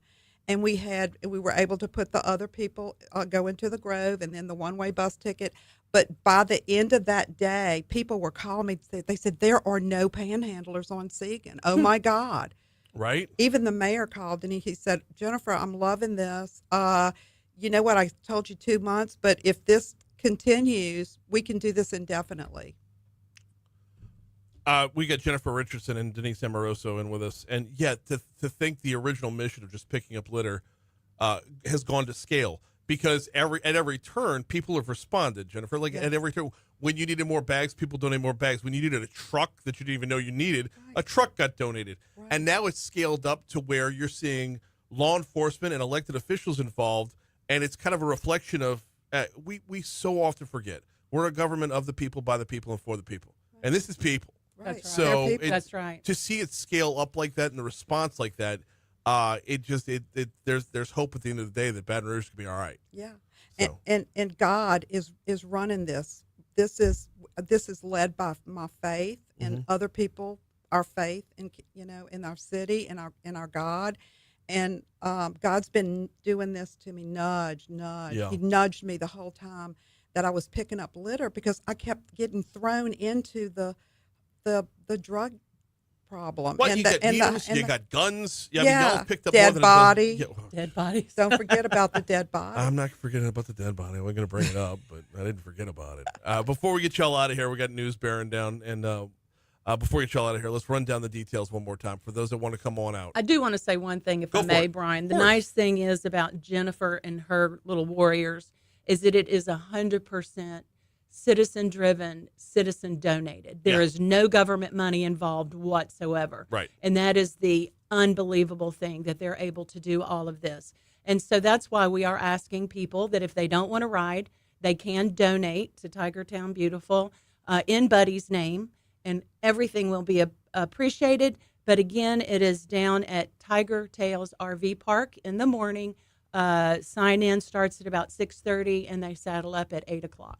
Going to be awesome. Going to be a great day for it. The Buddy Ride coming up tomorrow. Thank y'all so much. We got to get you back on next week to talk Metro Council business. Okay. So, yeah, a lot going on there. Thank y'all. I appreciate it. Thank you. Thank Here comes Brian. news. Pennington Biomedical Research Center's up next. So what you got for next week? Don't know yet. Oh, Lord. No, that's okay. I'm good. I rotate through I know. 4 of y'all normally. I know. I know. Jen did a great job last week. Yeah, she's going to be the press club. Oh, kill all the mics, please.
rail on the bottom's got to be fit. 738 Talk 107.3 FM, WBRP. Mornings with Brian Haldane, rolling right along. Pivoting real quick to talk with the folks from the Pennington Biomedical Research Center. This partnership has been amazing because we have a world-class facility right here in Baton Rouge. We have a spot in Baton Rouge that the entire world turns to for their research on a number of different topics, from obesity to diabetes to heart disease to whatever the case might be. Pennington is a go-to for everybody. And we just drive past it up and down Perkins like it's nothing. So I love getting inside the Pennington Biomedical Research Center every so often. And today we're welcoming in Dr. Timothy Gilbert. He is with the new Endocrinology and Diabetes Clinic over at Pennington. How are you, sir? I'm doing great. How about you? Doing very well as well. We're going to get to the clinic in a minute. I Sure. want to rewind the clock and get a little bit about your bio and how you got here, because Pennington brings in the best of the best. So how'd you land here? It's kind of a long story, but I was from Lake Charles. Was actually way back in my day was an ICU nurse and did some life flight for some years, and then kind of remorphed myself. Went back to med school, trained in internal medicine here in Baton Rouge, and did endocrine at Oshner, and then went back to Lake Charles and spent 20 years in private practice. And was part of a large multi-specialty group. And I think when Dr. Kerwin and Pennington kind of had the vision to really move from disease prevention, detection, et cetera, on to disease treatment, I was approached to lend a hand in starting a outpatient clinic, and that lending a hand led from just some consulting on to taking over as director of the clinic and starting something really from scratch. So that's how my bio and how I got here. Awesome. Very good stuff. Now, that walks us all the way up to the clinic. Starting an endocrinology and diabetes clinic at Pennington. This is new. This is different. Tell me all about it and why it's important. So new and different is, historically, as you said, Pennington has been the go-to for metabolic research globally, not just here in the United States, but around the world. And in fact, if you look, almost every technology that we use today, whether it be device related or pharmaceutical related or even bench research, almost every one of those major breakthroughs have come through, at least in part, if not fully, through what Pennington has brought to the table. But there again, being able to marry a decade's worth of groundbreaking research from some of the top scientists in the world and marry that into a clinic setting where we can not only look at the science behind this, but take that science and move it into treating patients has been really what is unique and something that's not offered in many centers around the country. Oh, and when it comes to Pennington, you've got so much research under your belt and so much expertise under your belt. This feels like a natural progression. Yeah, absolutely. I think it has. It's been a long time coming, and I think it's been a great progression. And I think it offers the patients the opportunity to on some levels they're treated in a traditional we operate as a traditional outpatient endocrine clinic. The difference being that we do have access to therapies that are thought processes from scientists that things that aren't published yet, to therapies patients are able to enroll in drug studies or pharmaceutical trials for things that aren't yet to the market, even to our access to we treat things that as far as say diabetes or obesity. There's pieces that eating disorders or things like that, things that we may not have had access to in the private world or not that aren't as accessible in the private world. We have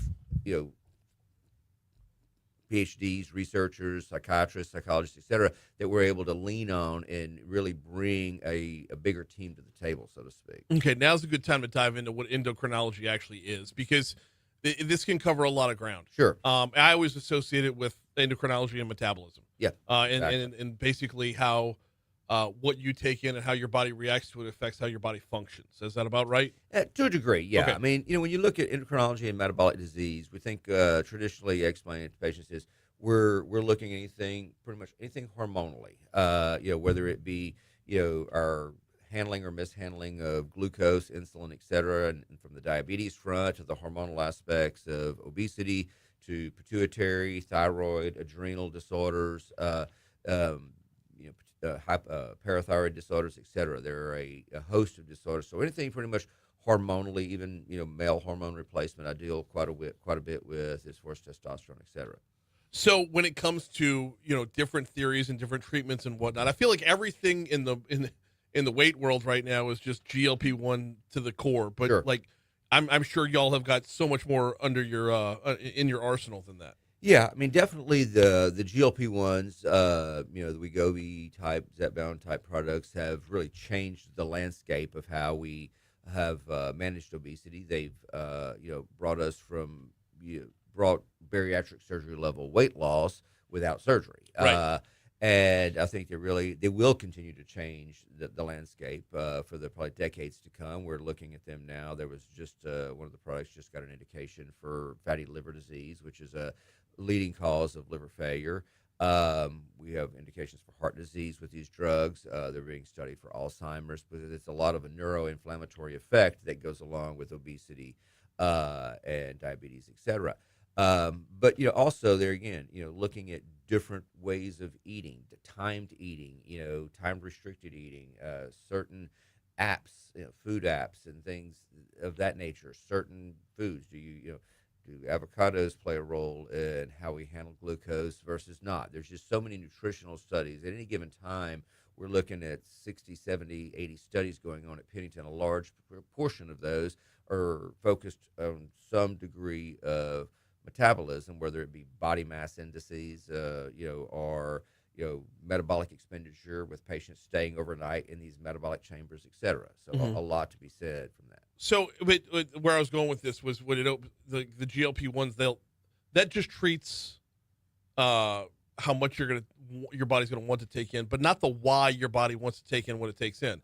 I think that's where y'all are going to. Is that where y'all are going to like really start to explore the space? Yeah, I think that the GLP-1 therapy has been the first therapy that's gone beyond just what's the word I'm looking for here? Gone beyond just suppressing appetite and really looking at it from a hormonal aspect, because GLP-1 is a hormone, and so we've now begun to realize, just like diabetes, it has several physiologic defects that set a person up for this perfect storm of type 2 diabetes. We see that now with obesity. We know that obesity or hunger is not just controlled at the gut; it's controlled at the brain. Right. And there are there's this whole gut brain thing going on, and that the use of GLP-1s is not just suppressing appetite; it's kind of killing that food noise. It's that craving for food, that this addiction for food, so to speak. Same thing happens with alcohol. It suppresses alcohol intake in people. It's kind of kills some of that addictive behavior, so to speak. Well, because it's really, we can treat the what all day long, but until we treat the why, we're not really getting anywhere. Yeah, you're right. We're talking with Dr. Timothy Gilbert from Pennington Biomedical Research Center, heading up the Endocrinology and Diabetes Clinic. Let's talk about on the diabetes front as well. Sure. Is this just, how are you going about recruiting patients? Is this open-ended? It is. Diabetes is epidemic, nationwide, and especially in Louisiana. I mean, depending on what study we look at, you can say up to 14, 15% of patients or persons in Louisiana have diabetes. The traditional population that we are treating are probably more along the lines of when the primary care physicians are kind of throwing their hands up and saying, I've tried this, this, and this, and we're not getting anywhere. We need another set of hands or another set of eyes looking at this. We are open-ended as far as calling, making an appointment. We're able to, right now, and schedule patients openly. But the vast majority of our patients are coming from other healthcare providers in the area. And from the diabetes front, it's usually when someone has failed multiple therapies, their own insulin pumps or continuous glucose monitoring devices, etc. Pennington is a learning machine, to be sure. Mm-hmm. How much of the clinic is, a lot of y'all's expertise is based off of research from the clinic. How much of your practice is going to contribute back to the research end? That's a great question. And I think that was really one of the models was, that traditionally Pennington has, recruited patients, through the open marketplace, but has not had a clinic to maybe recruit a different level of patient, a patient that maybe has a higher acuity of illness, that they're a sicker patient, they're on more therapies, et cetera. So, the goal goes both ways. One is for us to treat general population, general, Baton Rouge area and surrounding parishes, to treat those patients in a true endocrine setting with kind of cutting edge technology, but also there again to be able to offer some of our patients that are in clinic the ability to participate in some of these research studies that then give back both to the patient and give back to science itself and to society itself. Well, I mean, because it's like a study, but in real life practice. I mean, exactly. it changes the nature of the entire thing to where. What's the term I'm looking for? They use it in law enforcement all the time.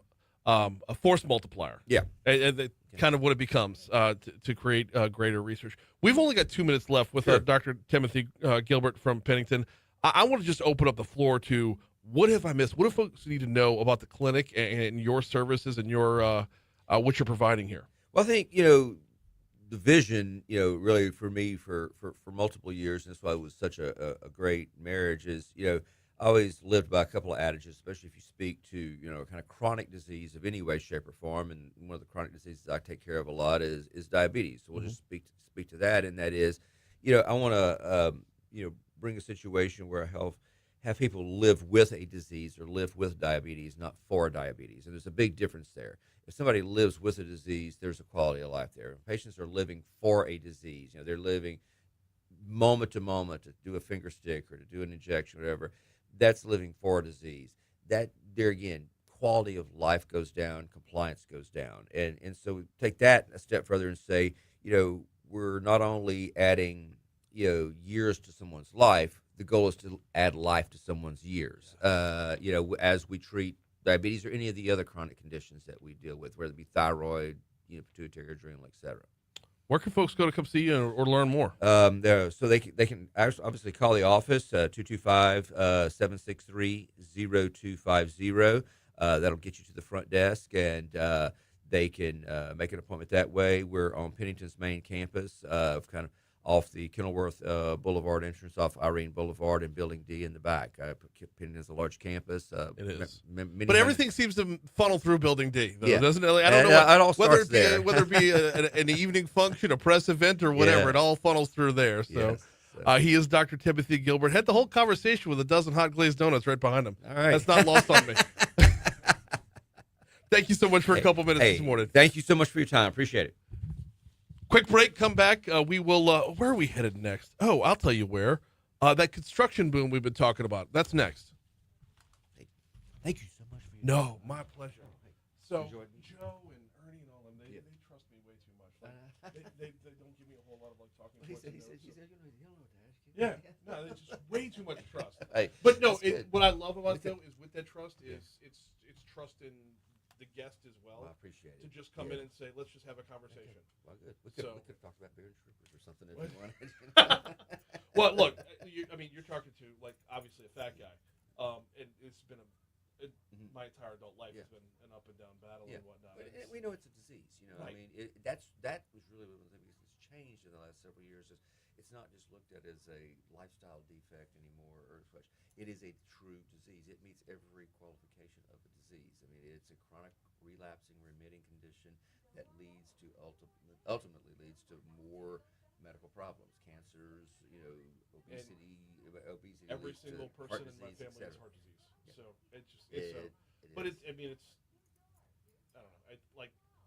If you see me at the gym, you're like, good God, how is he fat? I crush at the gym, but and then I'll behave all day long with and then I don't know. It's tough. And I see people like you all day long that go that same route. So what little I read up on the press releases, it's going to be amazing work. So thank you so much for your time. Thank you so much for having me. Appreciate it. Hey, thank you all so much. Yes, sir. Appreciate it. Nice meeting you. All right. I got to call Jasmine back.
No, not for that long.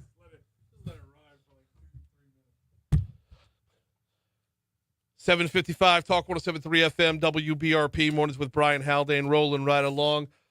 Quick reminder before we dive into our next news item. Quick reminder about the Baton Rouge Metro Airport and flybtr.com. So LSU's on the road this weekend. They've also got road trips to Vanderbilt, to Alabama, and to Oklahoma. And you know what? flybtr.com and the Baton Rouge Metro Airport have you covered on those fronts. Direct flights built out just for the LSU trips to Nashville, to Birmingham, and to Oklahoma City. Want to learn more? Visit flybtr.com. Now, one of the things I love about when they do this sort of thing is we have the opportunity as Baton Rougeans to show the airlines that we have demand. And yeah, if this is specifically for an LSU game, and I get that. But when we have direct flights, we do need to take advantage of them. For example, the direct flight to D.C. leaves out of Baton Rouge at about 7:15 every morning, comes back about 12 hours later in the evening. You get your business done in our nation's capital in the same day due to a direct flight to Reagan National. And you know what? We're taking advantage of that. The numbers are such to where the airlines are saying this is a win. So when we post up wins, our Baton Rouge airport can grow. When we post up wins, the number of direct flights can increase. And when the number of direct flights increases, the number of reasons you have to hop on the interstate and haul down to a different airport and pay too much for parking, those sort of diminish. So check it out at flybtr.com. Meanwhile, let's talk a little business if we can.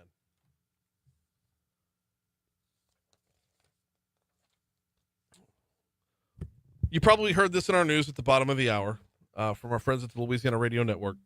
Louisiana is in the midst of another industrial construction boom, which could lead to a population boom.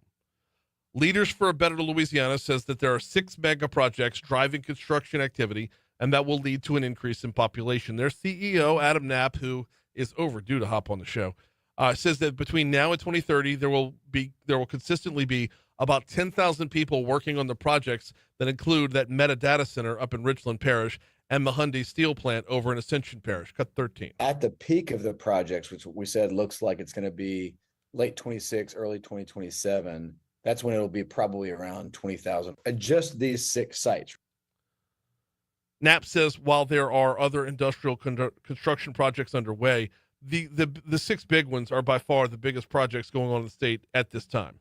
Just about 25% of the state's workers in our total labor force of industrial construction in the state would just be at those 6 sites.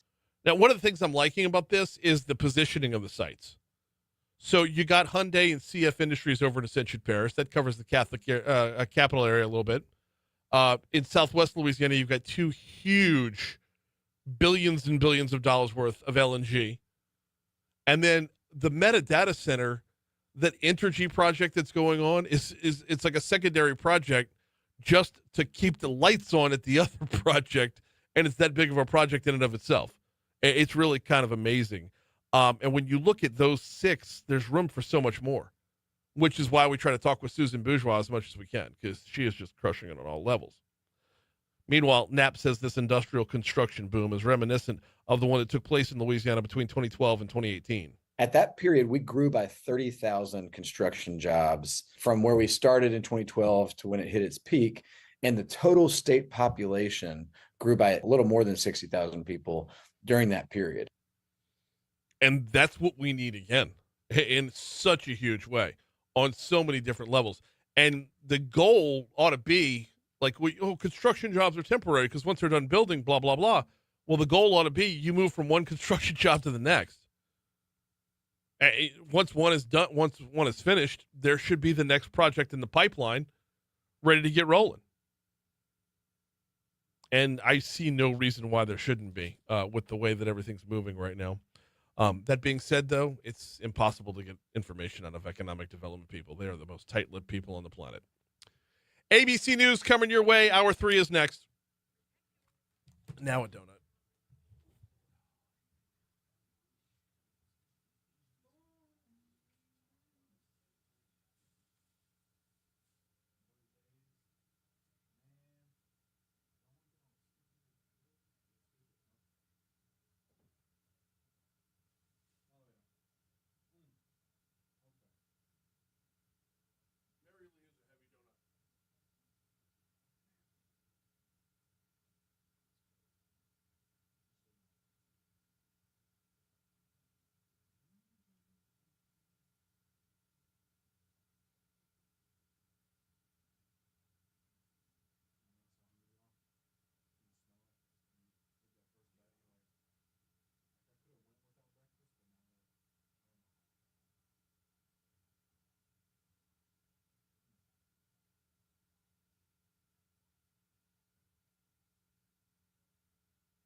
I'm going to end up having another one of those.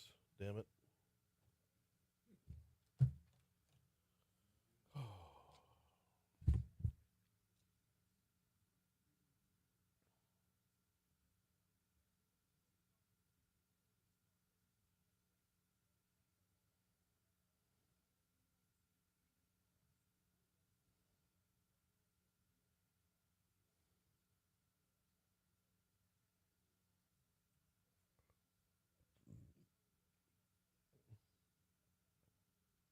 Hi, Cade.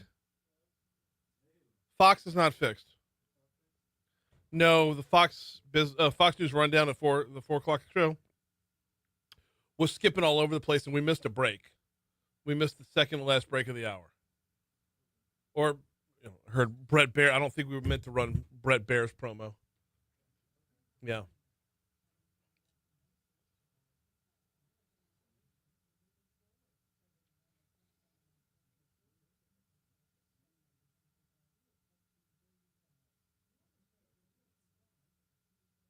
You sound happy about that.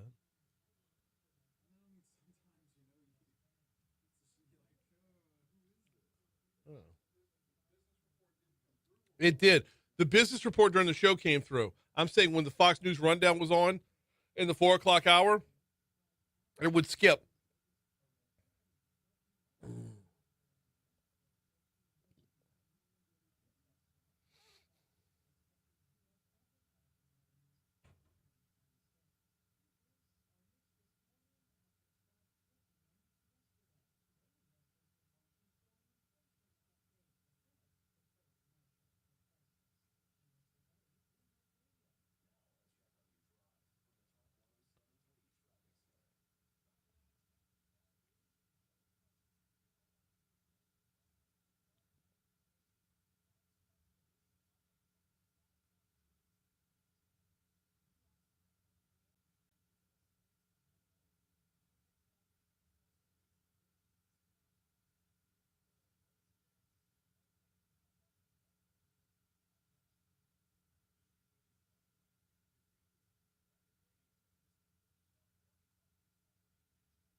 Mm.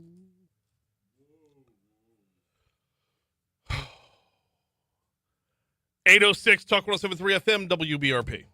Mornings with Brian Haldane rolling right along. Hour 3 coming your way right now. Brian, sorry. Some of the DMs, I swear. Brian here with you, JP producing. We're starting off your third hour at 69 degrees in downtown Baton Rouge. Looking forward to a lot of conversation this hour. We are going to have Ann Vail on with us. The Louisiana Clean Fuels Summit is coming up next, I believe, Wednesday. What is that? What's it about? What's the aim? What are the goals? We'll talk with Ann in our next segment. Also this hour, Mooyah's in the house. Foodie Friday presented by the Louisiana Beef Industry Council. Can't think of a better place to talk beef than with Mooyah. You know where to find them. They're on Segan Lane, and they're also on Bluebonnet. Unbelievable burgers. Creative Burgers of the Month. I believe they're bringing the Burger Bar in here, though. Like, we're going to get the hookup, JP. All right. It's yeah. But look, here's the thing, though. What we always say with the Louisiana Beef Industry Council and beefitswhatsfordinner.com, and my favorite part about Foodie Friday is getting the smallest peek behind the curtain every single week. Getting those who do this stuff professionally to share a few of their tips, tricks, and hacks, and what do y'all do differently? What do y'all do that makes it better? How do you get that particular flavor that you get? More often than not, when it comes to beef, it's the simpler the better. A little salt, a little pepper. A little salt, a little pepper, a little garlic. Well, the fat's the flavor. And the beef is just awesome. So we'll see where Mooyah takes it from there. Right now, though, we start off our third hour with this day in history.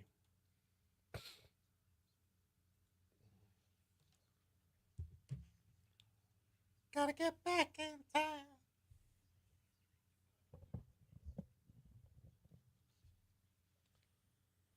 All right. Yes, sir. Let's see. 1949. That's okay. Groundbreaking ceremony for the Hollywood sign in Hollywood, Los Angeles. Old Hollywood land sign is torn down, and reconstruction of a replacement begins with just Hollywood. Really? Yep. Okay. That happened. Hey, speaking of Hollywood, 1962, Beverly Hillbillies premieres on CBS. Sure, why not? Why not? Hey, while we're at it, you know what? 2 years later, Gilligan's Island premieres on CBS. Television was awful. What? You mean to tell me going to 1969, the Brady Bunch Awful. was awful? All of it. Oh, come on. Not really. No.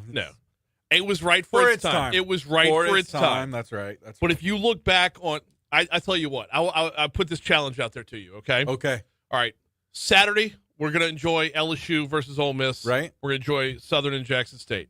Sunday, when the Saints are getting just drummed, find an episode of the Beverly Hillbillies, and you call me when you laugh. Okay. All right. Oh, man. Brian, shots fired at the Beverly Hillbillies this morning. 1969, that same year as the Brady Bunch, Apple Records releases the Beatles' 11th studio album, Abbey Road, their final recordings as a quartet, topping the charts in 11 countries. Cool. Featuring the songs Come Together and Here Comes the Sun. Yesterday, I'm not a big Beatles guy, right? And so yesterday, one of my favorite bands released a cover of Don't Let Me Down. And I was really impressed by that. I'm like, maybe I might have to. Who was? Oh, it's POD was the band. Okay. Yeah. Released their cover of Don't Let Me Down. I'm like, okay. That's fair. Maybe, I give them a hard time. Too much. Sure. Why not? Hey, 1975, the Rocky Horror Picture Show opened in Westwood, California. There you go. Featuring a young Meatloaf, along with Tim Curry and Susan Sarandon. The movie tanks, but later becomes a cult classic, with audience members shouting back at the screen and bringing toast, toilet paper, and other assorted items to enhance the viewing experience. Yes. Have you ever been a part of those experiences? You ever brought some? So, was it Lakeside and Metairie? I think it was, last year? Yeah, they did one here, but I think when I was growing up, Lakeside and Metairie, Lakeside Mall, they would have the midnight showing of it, and they would do all the craziness. Man. Yeah. I didn't have it all memorized. Like, there were people that go every week. Yeah. Like, I didn't have it all memorized. I just, the diehard y'all fans. are, like, yeah. You are in a Rocky Horror what, like, the person who dresses up as Darth Vader is to Star Wars. Right. Like, I think I'm a fan of something, and then I go to Comic-Con, and I realize, oh, wait, clearly I'm not as diehard of a fan. Right. As, right. As some people. And then you're like, ha, nerd. Can I get a picture with you? Right. It's a weird dichotomy inside. The psychology of it's way off. Oh, man. 1986, Run DMC is the first rap group to hit the top 10 with their album Raising Hell. Featuring Peter Piper, My Adidas, Walk This Way. Michael Jackson tops the charts again that following year. I'm like hip deep in the Business Wars podcast. Yeah. The Nike versus Adidas installment of that. Big, huh? I had no idea. Like, I knew, like, of course you got My Adidas by Run DMC. Yeah. I had no idea they got paid by Adidas on the back end for that. Oh, I didn't realize that. And this is why it's amazing that Adidas actually paid them, is because they were all in on Adidas, and then Adidas was all in on them. Yeah. But if I'm Adidas, I'm like, why buy the cow when you get the milk for free? Like, you're in Madison Square Garden and 40,000 Run DMC fans are taking off a shoe to hold it up in the air for my Adidas. Yes. Wow. Mm-hmm. Good stuff. Good stuff. Hey, good and in 2025, I still want an Adidas tracksuit. Yeah. I wonder if the band Korn gets, because they wear the tracksuits and stuff. They brought that into like the metal world. Okay. Yeah. So I wonder. Yeah, they got to. Let's see. 2022, Edward Snowden, a former U.S. intelligence contractor who exposed the NSA surveillance program, is granted Russian citizenship by Vladimir Putin. Fantastic. Let's rewind the clock back to 1960. Okay. On this day in 1960 was the Kennedy-Nixon debate that basically lost the election for Richard Nixon. Kennedy looked, it brought the visual to the whole thing, and Kennedy looked all like pale and pasty and nervous and sweaty, and Kennedy looked all cool as could be. So that was this day in 1960. And while we're at it, on this day hang on. No, everything else I've got is a birthday. All right. Beginning with T.S. Eliot. Oh, wait. No. Never mind. Rewind. Yeah. Bro. September 25th, 1963. Lee Harvey Oswald collected his unemployment check and left New Orleans. Yeah. And we all know what would happen less than 2 months after that. Wow. So, yeah. On this day in 1963, Oswald peaced out of New Orleans. Let's see. So I mentioned T.S. Eliot for birthdays. Also, let's see. Actress Olivia Newton-John today as well. Why not? Jim Caviezel as well. Oh. Linda Hamilton as well today. Got Linda Hamilton on the list. Let's see. Anybody else on your list? Because yes, I do have a few more on my list. I have George Gershwin on my list. Okay. You did say T.S. Eliot, right? I did, yeah. Okay. Gangster Albert Anastasia, excuse me. And a couple of them on the sports front. Sorry, I'm flipping from one page to the next. I got to narrow this down to a one-page document instead of two. All right. Serena Williams was born on this day in 1981. And on this day in 1966, one Craig Ironhead Hayward, former New Orleans Saint. Okay, Yep. yeah. Let's see. Moving on to deaths here. Paul Newman. Yeah. And let's see. I got Daniel Boone as well on here. Okay. And Levi Strauss. Okay. That was I had the Paul Newman, and that was it. Yeah, So, yeah. all good. What national day do you have? I have a bad one. Do you have Better Breakfast Day? No, I have Chimichanga Day. How about chimichangas for breakfast? Sure, why not? Because either way, you get to free up burgers for lunch, and that would bring us to Mooyah, which is coming up 20 minutes from right now. We are due up for a break. When we come back, what is the Louisiana Clean Fuels Summit? Well, it's coming up next week, and we'll get all the information from Ann Vail right after right after this.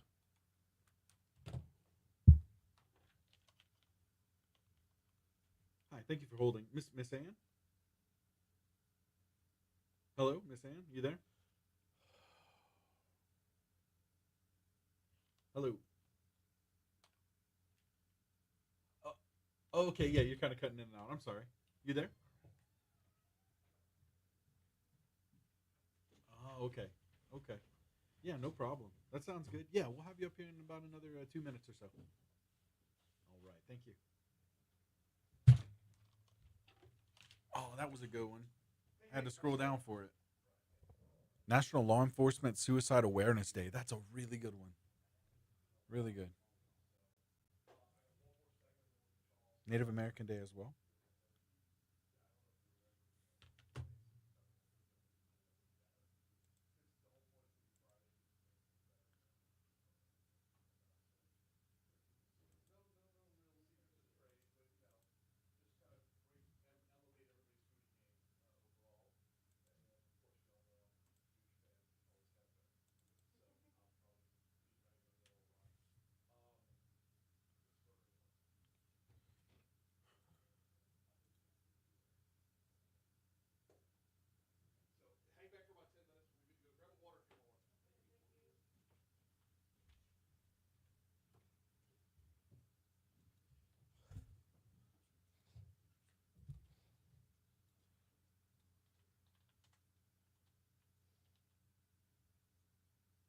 VAIL, right? VAIL. That's that. Yeah, because Okay. I just wanted to be sure. yeah.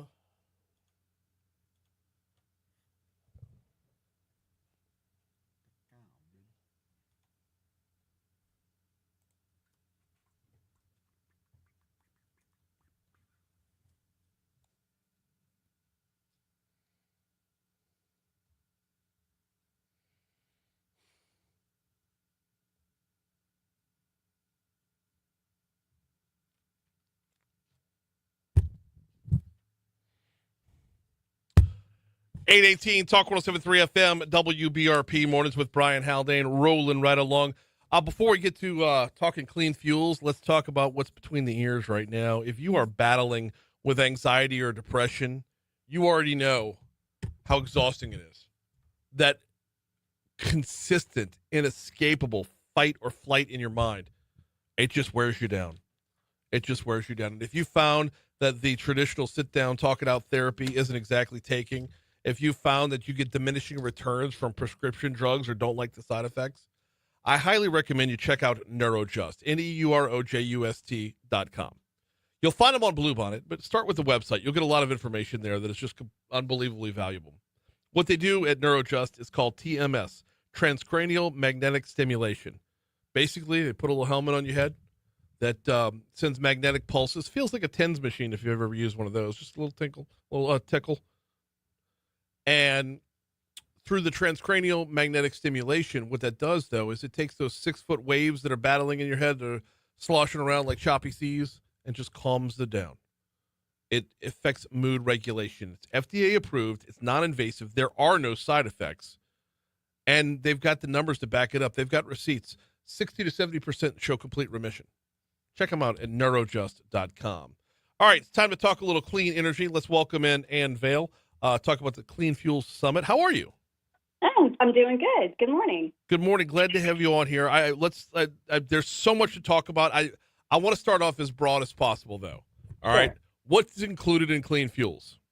Clean fuels is any domestically produced fuel that is cleaner than traditional fuels like diesel and gasoline. So natural gas, propane, liquefied natural gas, hydrogen fuel cells when they get to market scale, electric vehicles, hybrid vehicles, and renewable fuels like renewable diesel, biodiesel, and renewable natural gas. Okay, so when talking about these fuels, this is a lot of homegrown stuff. This is a lot of stuff that we do in our own backyard. Exactly. We're one of the top producers of biofuels in the country, and we also know we have a lot of natural gas here in Louisiana. So you've got an event coming up. Tell me all about the event. So we have, it's kind of a semi-annual event. We do it about every year and a half or so. It's the Clean Fuels Summit, and we're going to be at the LaBerge October 1st and 2nd, educating fleets and communities and local sustainability leaders and businesses about the different alternative fuel options that are available, including ways that businesses can reduce their emissions, or communities can attract tourism by maybe putting in electric vehicles at their places of interest. So it's kind of all the above, because we do everything from assisting with on-road projects to off-road. We have a project where we're replacing Tier 1. We're replacing engines in tugboats to more efficient engines. So we will do diesel-to-diesel conversions as well, and assist in those types of projects, as long as it is reducing emissions and making the fleet more sustainable. So, but the conference is all about that, and it's for anything for communities, it's for business leaders, it's for public works officers, tourism. You have it. We have a broad appeal. When it comes to clean fuels, what do you find are some of the hindrances or some of the the obstacles to overcome when we're looking at the potential adoption? The obstacles are just perception and misinformation sometimes, and sometimes it's availability of the fuels. Like us being a top producer of biofuels in the state, it is quite hard for you to get biodiesel, even though we produce it, because we don't have state incentives that brings the price down like other states do. So our fuel gets shipped to California, to Texas, to the East Coast, and people here in Louisiana are left paying a higher price for their own fuel if they wish to use it. So that's one barrier. With electric vehicles, some of it can just be perception. It can be vehicle availability. And in some instances, depending on your duty cycle, if you're medium or heavy duty, the barrier just may be that the technology is not ready for you yet, and you should be using some other strategy to reduce your emissions. But again, you need to work with a coalition like ours so we can help you determine what that is so that you're making the right decision based on the correct information.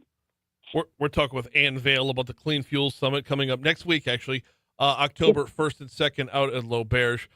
And we try to hear, I'm sorry, we want to try to hear. We hear oftentimes that we're looking for more of an all-of-the-above approach when it comes to sources of energy and whatnot. But as many times as we hear that, for some reason, every time clean fuels comes up or any type of alternative energy comes up, the all of the above gets replaced with some kind of perception of an either or. Like there's, for some reason, the conversation always redirects to this won't replace what we've done for years and years and years. How do we pivot the conversation to make sure we don't lose that track of all of the above truly means all of the above? No matter what administration we're under, there's always been a flavor of the day that has been popular. When I first started at Louisiana Clean Fuels, everyone thought we were a natural gas organization, and that's all we did was natural gas because that is the fuel that was popular at the time. That's what, the current administrations and fleets and everybody was excited about. So it's really hard to kind of tap down the excitement of the fuel of the day or the great new next thing with what's actually going to be practical and work for you. And that's why coalitions like ours are so important because we're boots on the ground, we're rooted in our communities, and we are there to advocate for the stakeholder, not for the vendors, not for the fueling industries. We're there to work with the fleets, the businesses, and communities and help them sort through all of this information and figure out what's going to help them get to their goals. And when you're you're a little kid and you're coloring, you don't want to color with just one crayon. Right. You kind of need all the tools. And I do like to say that also these different vehicles are tools. And if you're a plumber, you don't want to be told you can only have a hammer. That because a hammer is the cool thing to have, and wrenches are now taboo because a politician doesn't like wrenches. You need the tool that you need, and it needs to be depoliticized to the point where you can go in and say, this is what's going to work for my business. This is what's going to work for my fleet and for my drivers. And you need that extra hand. So that's where we come in as a nonprofit to help serve the community and make sure that you're getting the right information. And that depoliticizing is probably the biggest hurdle out there because I don't think exactly. Is there an ounce of our lives these days that isn't politicized? I don't know. Maybe we all love dogs, and that can be the one thing we all agree on. I'm going to get hate email from cat people now, so thank you very much. Oh, I'm a cat person too, so whatever. We all love our pets. Oh, so we're talking with Ann Vail about the Clean Fuel Summit coming up next week. A big part of this conversation is about decarbonizing. Can you, in real terms and non-political terms, talk about why decarbonizing is important? Well, it's not just about decarbonizing. It's reducing particulate matter in the emissions because that has health indications. When you're breathing in smog, you see the black smoke coming off, say, maybe an old dump truck. Nobody wants to walk up to that and say, ooh, let me breathe that in. We all know that it's bad for our health, and we all know that these emissions are bad for us. So it's not just decarbonizing, it's getting these particulate matter out of the air so we have clean air to breathe. And also a lot of these things can lead to NOx in the atmosphere. So the ozone layer is important. That's high-level ozone. Ground-level ozone is bad, and that's the stuff that causes breathing and emphysema, not maybe emphysema, but lung problems and stuff. And it's bad for your health. It's bad for the environment. So it's all of those things. Got a couple minutes left with Ann Vail. Talk about the Clean Fuel Summit coming up next week at L'Auberge. By the way, cleanfuelssummit.com is the website if you wanted to learn more or possibly even register. And I want to talk a little bit about what you're going to be speaking about on day 2, charting Louisiana's clean transportation progress. I think this is an important part of it because oftentimes we forget where we were versus where we are. Yeah. And we were just replacing a few thousand tons of traditional fuel with alternative fuels when I first started way back in 2012, and it's really grown. We use a lot of natural gas in our state, and electric vehicle adoption is increasing rapidly, despite what some people may be saying. People still like them, and it is an option, and it may not be for everyone, but there's a lot of people who really love them. And we have something really awesome also at the conference. It's called the Road to Zero Ride and Drive. It is free and open to the public. So anyone who wants to actually get in and look at one of these vehicles can come to LaBerge October 1st from 8:30 to 3. We're going to be in the overflow parking lot. You just have to show your driver's license, and you can come on in and take a look at all these vehicles, and then the summit kicks off at noon. But the ride and drive is going to keep on going until about 3 o'clock. Like I said, the Road to Zero Ride and Drive is open and free to the public. But the conference, you do have to pay to get in, but it's not much. Before we get you out of here, just closing thoughts. Anything that we may have missed, or what your elevator pitch is for the summit. Basically, if you have a vehicle in your fleet, in your business, it can be 1, 2, 3 vehicles. If you're a community and you want to bring more tourism to your community by having electric vehicle owners come and charge there, come to the summit. Join us there, and you will get to network with all the people, all of our stakeholders, and learn about a lot of things. We will feed you well, because when you come to Louisiana, you expect to be fed well, and we will take care of you. So we'd love to have you. She is Ann Vail from the Louisiana Clean Fuels Summit. We greatly appreciate a couple minutes this morning. Thank you so much. Thank you. 8:29 at Talk 107.3 FM, WBRP. We're going to break for news, traffic, and weather coming up here in just a second. Quick reminder about the folks over at Breck. Had Janet in the other day talk about Breck and the things they've got going on right now. And honestly, I'm already looking forward to my next conversation with her, because she's been on the job for about 3 months, and it's been a busy 3 months and a fast 3 months, and already getting things done. Has her team in place. They have in place right now the rapid response tickets. This is one of the things that I love. When I tell you, Breck's got to be all things to all people. When it comes to their recreational wants, needs, and desires, that whether you're in a disc golf or pickleball or just taking the dog for a walk. With the rapid response tickets, we are able to be the eyes and ears of Breck for them in real time. You see something wrong in a park, they've got a rapid response ticket to where you can let them know something's wrong, so that they get on that immediately. While just the general course of doing business, they're trying to cover all their parks, highlighting an individual problem at an individual location will allow them to better serve us as those of us who use the Breck parks. So rapid response tickets, one of the many things Breck's working on right now. You're going to learn a whole lot more at breck.org. Quick break. When we come back from that break, it'll be Foodie Friday time, presented by the Louisiana Beef Industry Council. Mooyah is in the house. Oh, hell. Oh. Ori says Ann was one of my roommates at LSU. No kidding. Very cool. Hey, Matt says my daughter Allie is the big 13 today. Well, happy birthday. That's awesome. Who's Matt's daughter? Yeah. That's cool. All right, let's get them in here. Get them all set up.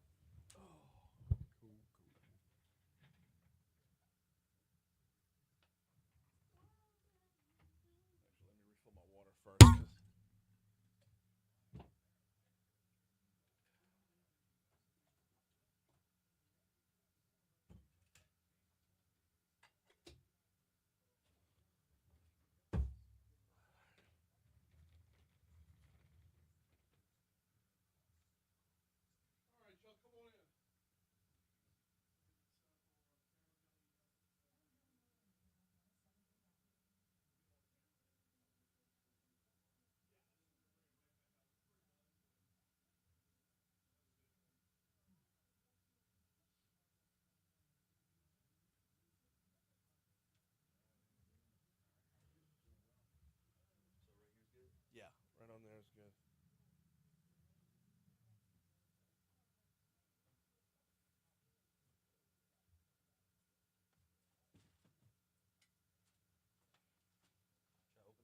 Yeah, go for it.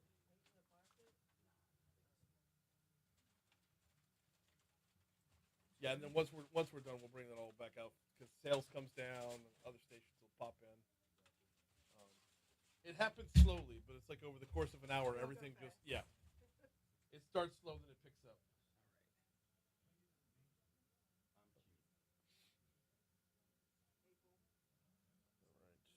All right.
Do we have y'all both or just the one? I both. Cool. I'll probably be the primary one talking.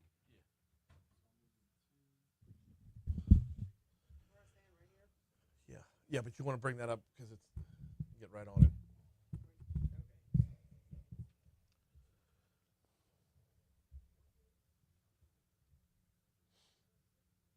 How's business? Pretty good. Pretty good. It's going well. Yeah. Sorry about that. Let's flip it over. Okay. Awesome.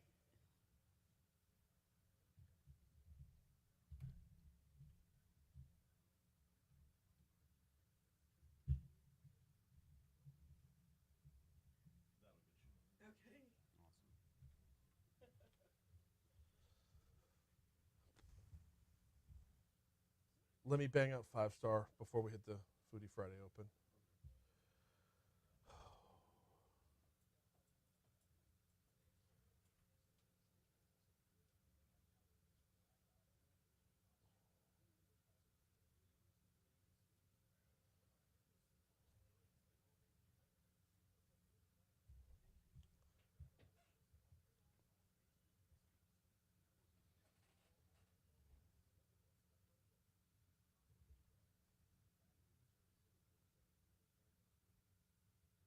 Oh, crap. I was supposed to get his opponent on this week. I don't remember her name. I gotta go look it up. Callie something? Callie Boudrin? I don't know. That's on me.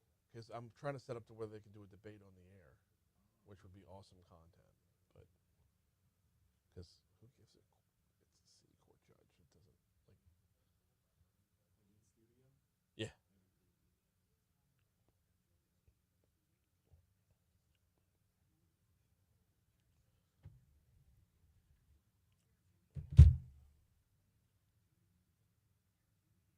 You know, it's still just 2 locations, right? Yes. Seeing it in Bluebonnet? Yes. Yeah. Just making sure y'all didn't grow since the last time. No, we're still in the same spots.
837 Talk 107.3 FM, WBRP, mornings with Brian Haldane rolling right along. Foodie Friday right around the corner, presented by the Louisiana Beef Industry Council. Before we get to that, though, got to remind you about the folks over at 5 Star Printing and Signs. My guy Danny and his team crushing it over there.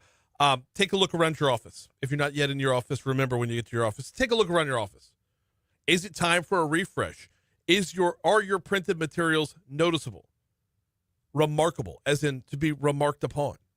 Are you drawing folks' attention? If you're not, now it's time to call 271-4096, 225-271-4096. Talk with Danny's team. Do a little collab. Figure out how you could be more widely known, better noticed. Have people take note when they see either your business cards, your brochures, any of your flyers, whether you're talking about your printed materials that are on the wall, any signage that you have. And when it comes to the merchandise, putting your logo out there, out of sight, out of mind. If you're not taking advantage of the merch, you're missing out. Printshop5.com, you'll get the full catalog there, or call 271-4096 for 5 Star Printing and Signs. All right, time for a little Foodie Friday. Let's go.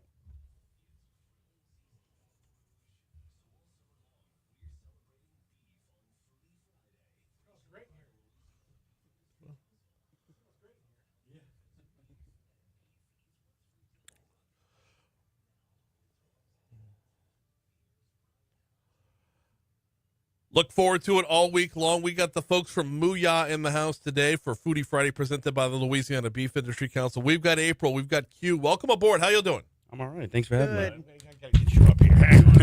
I set her up. I didn't set you up. There we go. Glad to have you all in here. Welcome back. It's been a minute since Mooyah's been around, but y'all are still thriving, man. It's amazing the work y'all do. Let's start with the very beginning, and let's talk about Mooyah specifically. How y'all came to be in Baton Rouge, and just generally what y'all do and how y'all do it better. Yeah. So a couple of years ago, we, me and my parents were looking for a good opportunity, start our own franchise out here. So we talked to a few people. We wanted to buy one off of somebody. We spoke to the people at Mooyah and Segan when they owned it. Yeah. And we got a pretty good deal on that. After that first year, we kind of flipped the performance, like it did a full 180, and it was nothing but fire since then. Then we were able to open a second location on Blue Bonnet, and it's been smooth sailing ever since. As far as what makes us different, we have probably the freshest burgers in Baton Rouge. Every piece of the burger that we do and that we make, it's handmade and it's made in-house. Lettuce shredded and tomatoes sliced. Nothing comes prepackaged. So even our buns are baked in-house, So everything that you're eating, it's got love and joy put into it.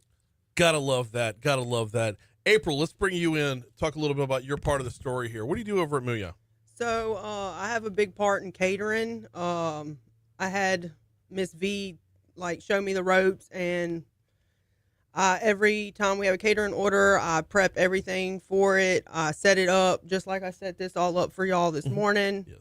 And I think I've been pretty good at it. Well, we're going to talk about the catering option on the back end, because while Foodie Friday is about upping your own game a little bit, sometimes it's about taking that load off and making sure that your entire party is taken care of. Q, let's go back to you real quick. I want to walk through the burger process, the making of the burger process from start to finish, because this is about upping your own foodie game. Walk me through from start to finish, from order till delivery, the making of the burger. What do y'all do, like seasoning wise? It's on the grill, the whole thing. Okay, yeah, sure. So, we go into every shift prepped with everything. We already have everything sliced and cut and everything. So when you put your order in, as soon as we get an order for anything, it's made to order. So as soon as we get a patty come up on the screen, we'll drop the patty on the grill. So we do smash burgers, and the smash burgers are really good because when you smash and you put that sear on the outside, it locks in all the juices. Yes, it does. So we use certified Angus beef, which is it's got the most marbling out of any. So all that juice is just kind of locks in there. So wait, I apologize if I'm asking something but when you talk about the marbling, you're talking about the fat. Are we talking about like an 80-20? Is it 75-25? I think it might be more. It might be closer to 75-25. Okay, I believe, but I know that it is they put a focus on the marbling, right? Like that's their main goal whenever they're making certified Angus beef, and that's the only beef that we ever get. Awesome. Yeah, awesome. Seasoning wise, what do we hit it with? So we have our own seasoning blend. Okay. But I can tell you right now, it's gonna have a good amount of onion powder, garlic powder. That's Okay. really what makes the flavoring in there. Yeah. There's a couple other things, but they're real subtle. Mhm. And you put a healthy dose on front and back, and we don't season it any more than that. The okay, so heavy dose of onion powder, garlic. It's amazing when we're talking beef, like the different ways you'd prepare beef completely affects how you'll season it. A burger, yes, if you're not using onion powder as part of your mix on a burger, you're completely missing out. But like if you're doing a steak, you wouldn't even think about onion like that. No, Right. get that away. It's amazing how with beef, like, or if you're doing ribs, beef ribs, you'd never like that. But burgers are different, man. Burgers take it in a little bit differently. Now the smash burger aspect of this affects how the seasoning goes into it. Correct. So when we first put the patty onto the grill, completely raw, that's when we hit it with the seasoning, so that when we do smash it onto the grill, all that flavor, including the juices, is locked in the same place. Yes, very good stuff.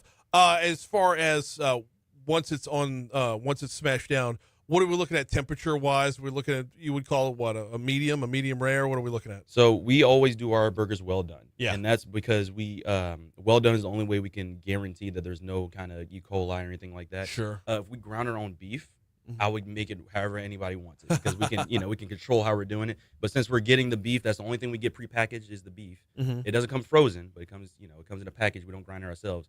We have to cook it well done to make sure that it's completely safe. This is Foodie Friday, presented by the Louisiana Beef Industry Council. If you want to learn more about beef, beefitswhatsfordinner.com is the website. You're talking iron, you're talking protein, you're talking 10 vitamins and nutrients. Beef is fuel for your body at all stages of your life. And look, what you put in is what you get out. I mean, if you want to be proactive about, look, beef as a health option, iron, protein, these are things that are needed. So beefitswhatsfordinner.com, pick up a couple of recipes while you're there. All right. Patty comes off. It's all nice and cooked and whatnot. Now it gets into personal preference. So I want to pick on y'all a little bit. Your personal preference. What do you like on your burger? So I'm a weirdo. Don't start with me. So I like mine plain.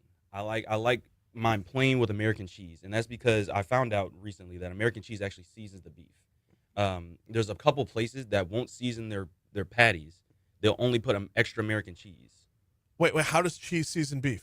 I'm not sure. Okay. I'm not sure. Like, I tried it, and it tastes great. It just gives it that little kick of flavoring. There's a little salt content to American cheese, and then flavoring, yes, but like, I mean, there's nothing weird about plain. Yeah. No, because it's pure and simple. Right. It's beef is that's the star of the show. So there's no reason, like, I like a good supporting cast around my star, but there's nothing wrong with just having beef as the star of the show. April, how about you? Okay, so I'm a little strange too, but my favorite burger is pepper jack cheese, mayo, barbecue sauce, fried onion strings, and extra pickles. JP, Yo, how both these people are calling themselves strange. Why is that There's strange? nothing strange about either one of those. I Those were eat- both perfect options. Right. I eat peanut butter on my burger. No, you are. That's weird. good. That's You are really weird. good. No. So that's really what- good. Right. Right. So I was expecting something more like that. Well, this actually opens up another part of the conversation that Mooyah does really well. Y'all always have a burger of the month that sometimes it gets loose. But it's the whole point of it is, like, if you're in your kitchen, if you're on your grill, or if you're going out to Mooyah, experiment a little bit. Have a little fun with the food. I mean, it's you're getting quality. You're getting quality ingredients. Like you said, made with love as well. But on top of that, like, try something new, and that's what y'all do with the burger of the month. What are we looking at this month? So this month we're doing the hot bacon jam. It's my favorite burger of the month, really good. personally. So what you're looking at with that is, we actually, when we put the patty on the grill, before we put it on the grill, we put jalapenos down, and then we grill those jalapenos into the patty. Man, Jalapeno on the bottom. oh my goodness, Man. it kills. So we got that, and we got that alongside with our sauce. It has bacon bits in it, and has a little bit of sweet in it.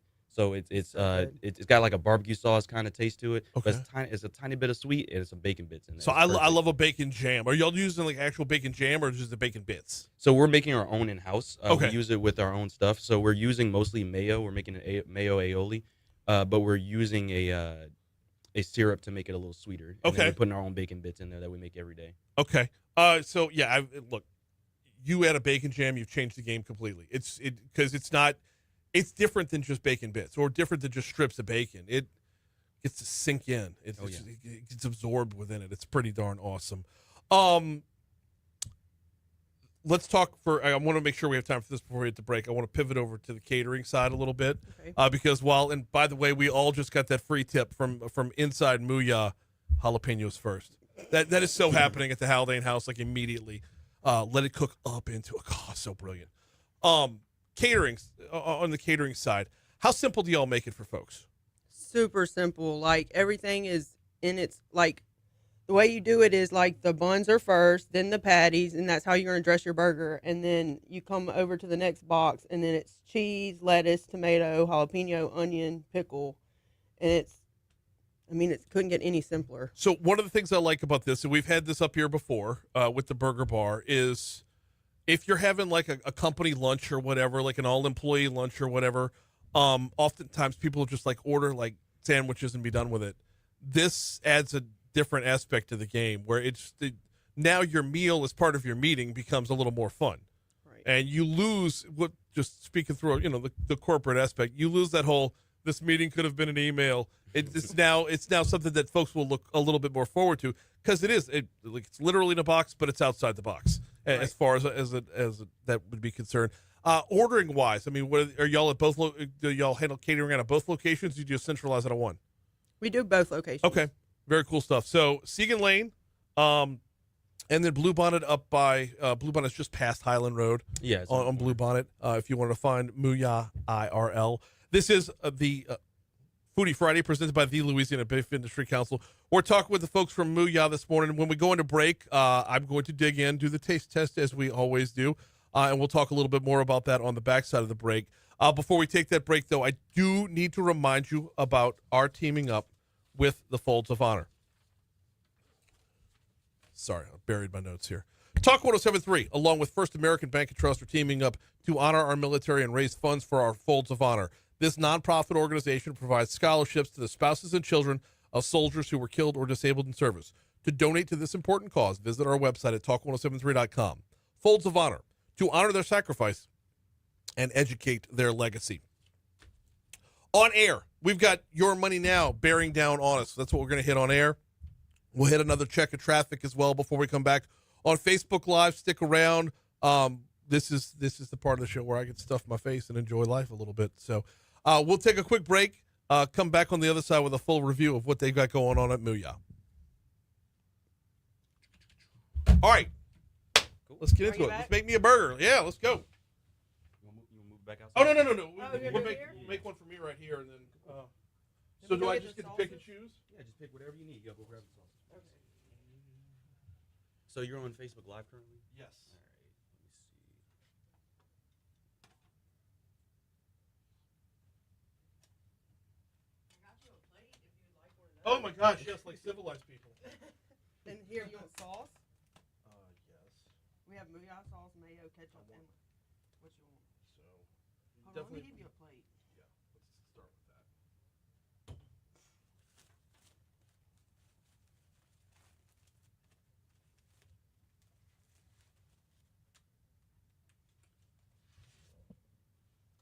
JP, I think I'm gonna go upstairs as soon as the show's over and bring the microwave back down.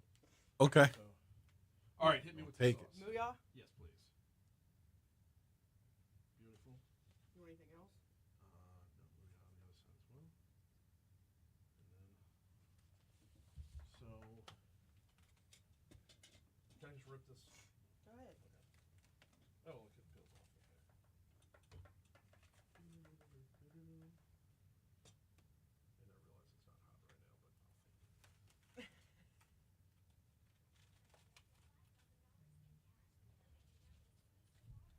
see, this is where it gets dangerous. And we do have chips. I'll get into all that later. Okay. Spread those around.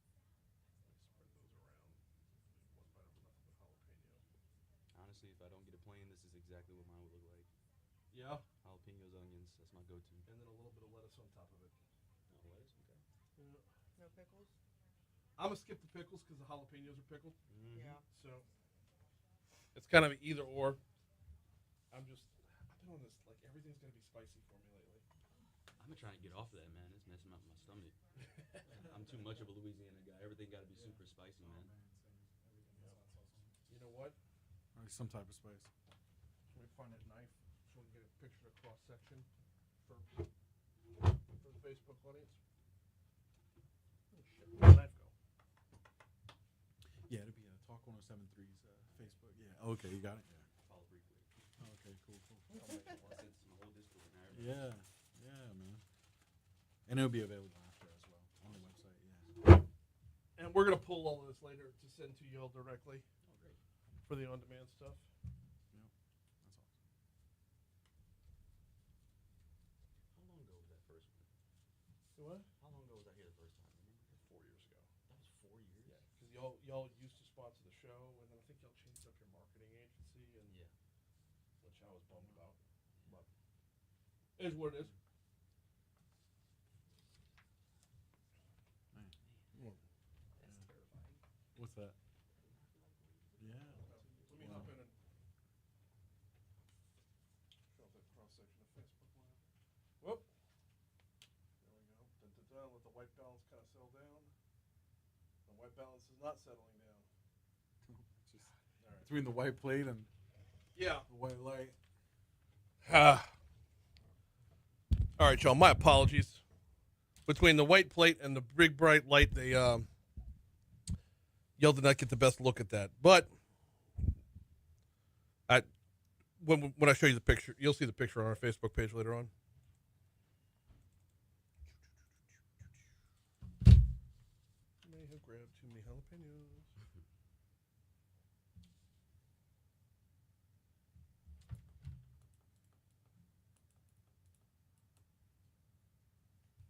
Do you ever get any like odd requests for burgers? Speaking of that, The weirdest request, so there's a lady that came in, and she said she wanted a vegan. So I made her, we have vegan patties, so I made her a vegan. yeah. She said, what is this thing on my burger? And I was like, it's a vegan patty. She was like, no, when I said I want a vegan, I didn't want anything on it. So she always comes in every week. I discount her burger by $2.50, which is the price for meat. And I just make her just lettuce, tomato, grilled onions, cheese. That's what she wants. Just like that. Not melted, no nothing. It's like, what is this? Just the toppings? Just the toppings on a bun. And then she comes in and she wants that and she wants to pay for that. So Okay. I'll discount it so I don't charge you too much. But yeah, I'll do it for you. Every week. Hasn't stopped yet. It's been Crazy. years. That's awesome. Salad on a bun. Salad on a bun. That's what she wants. Okay. I can't imagine ever doing that. All right, I need another bite. Are we back yet? Oh yeah.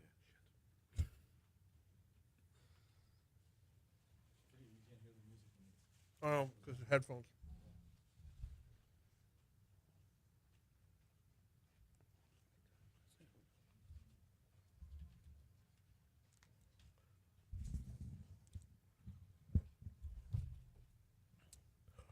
Sadly, Foodie Friday is not sponsored by the Louisiana Bun Council because I got to tell you, every time I bite into a Mooyah burger, that bun just steals the show every time. Y'all make those fresh in house? Yes, every single day. All right.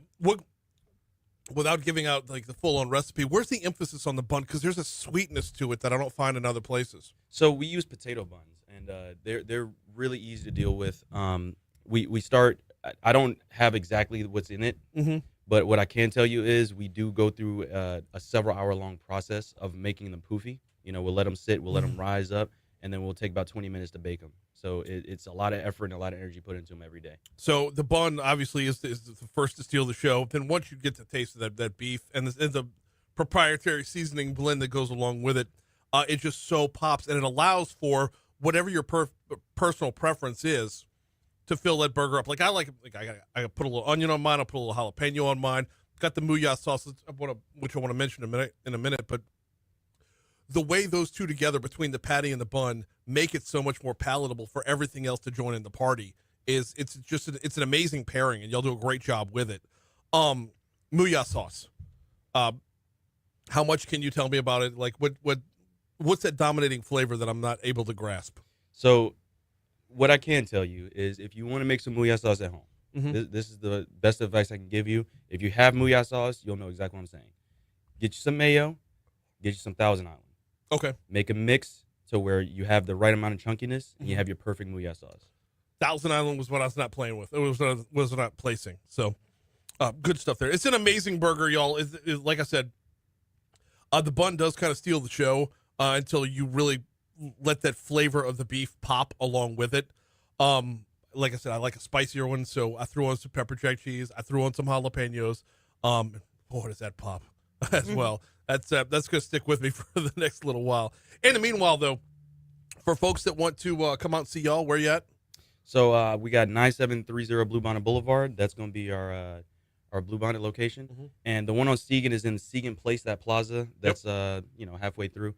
And you'll see it when you pull up, the big sign and all that.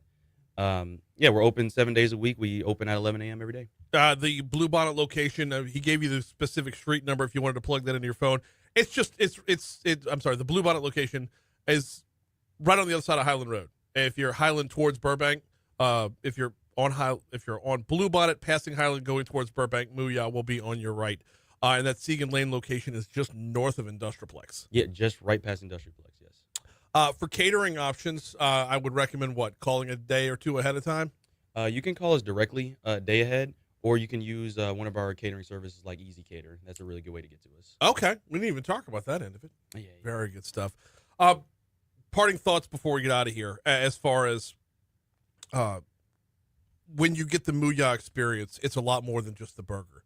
Y'all put a lot of personal touch on what you do. So I treat all my customers like friends. Like, I feel like if you're coming to do business with me, you're one of my friends.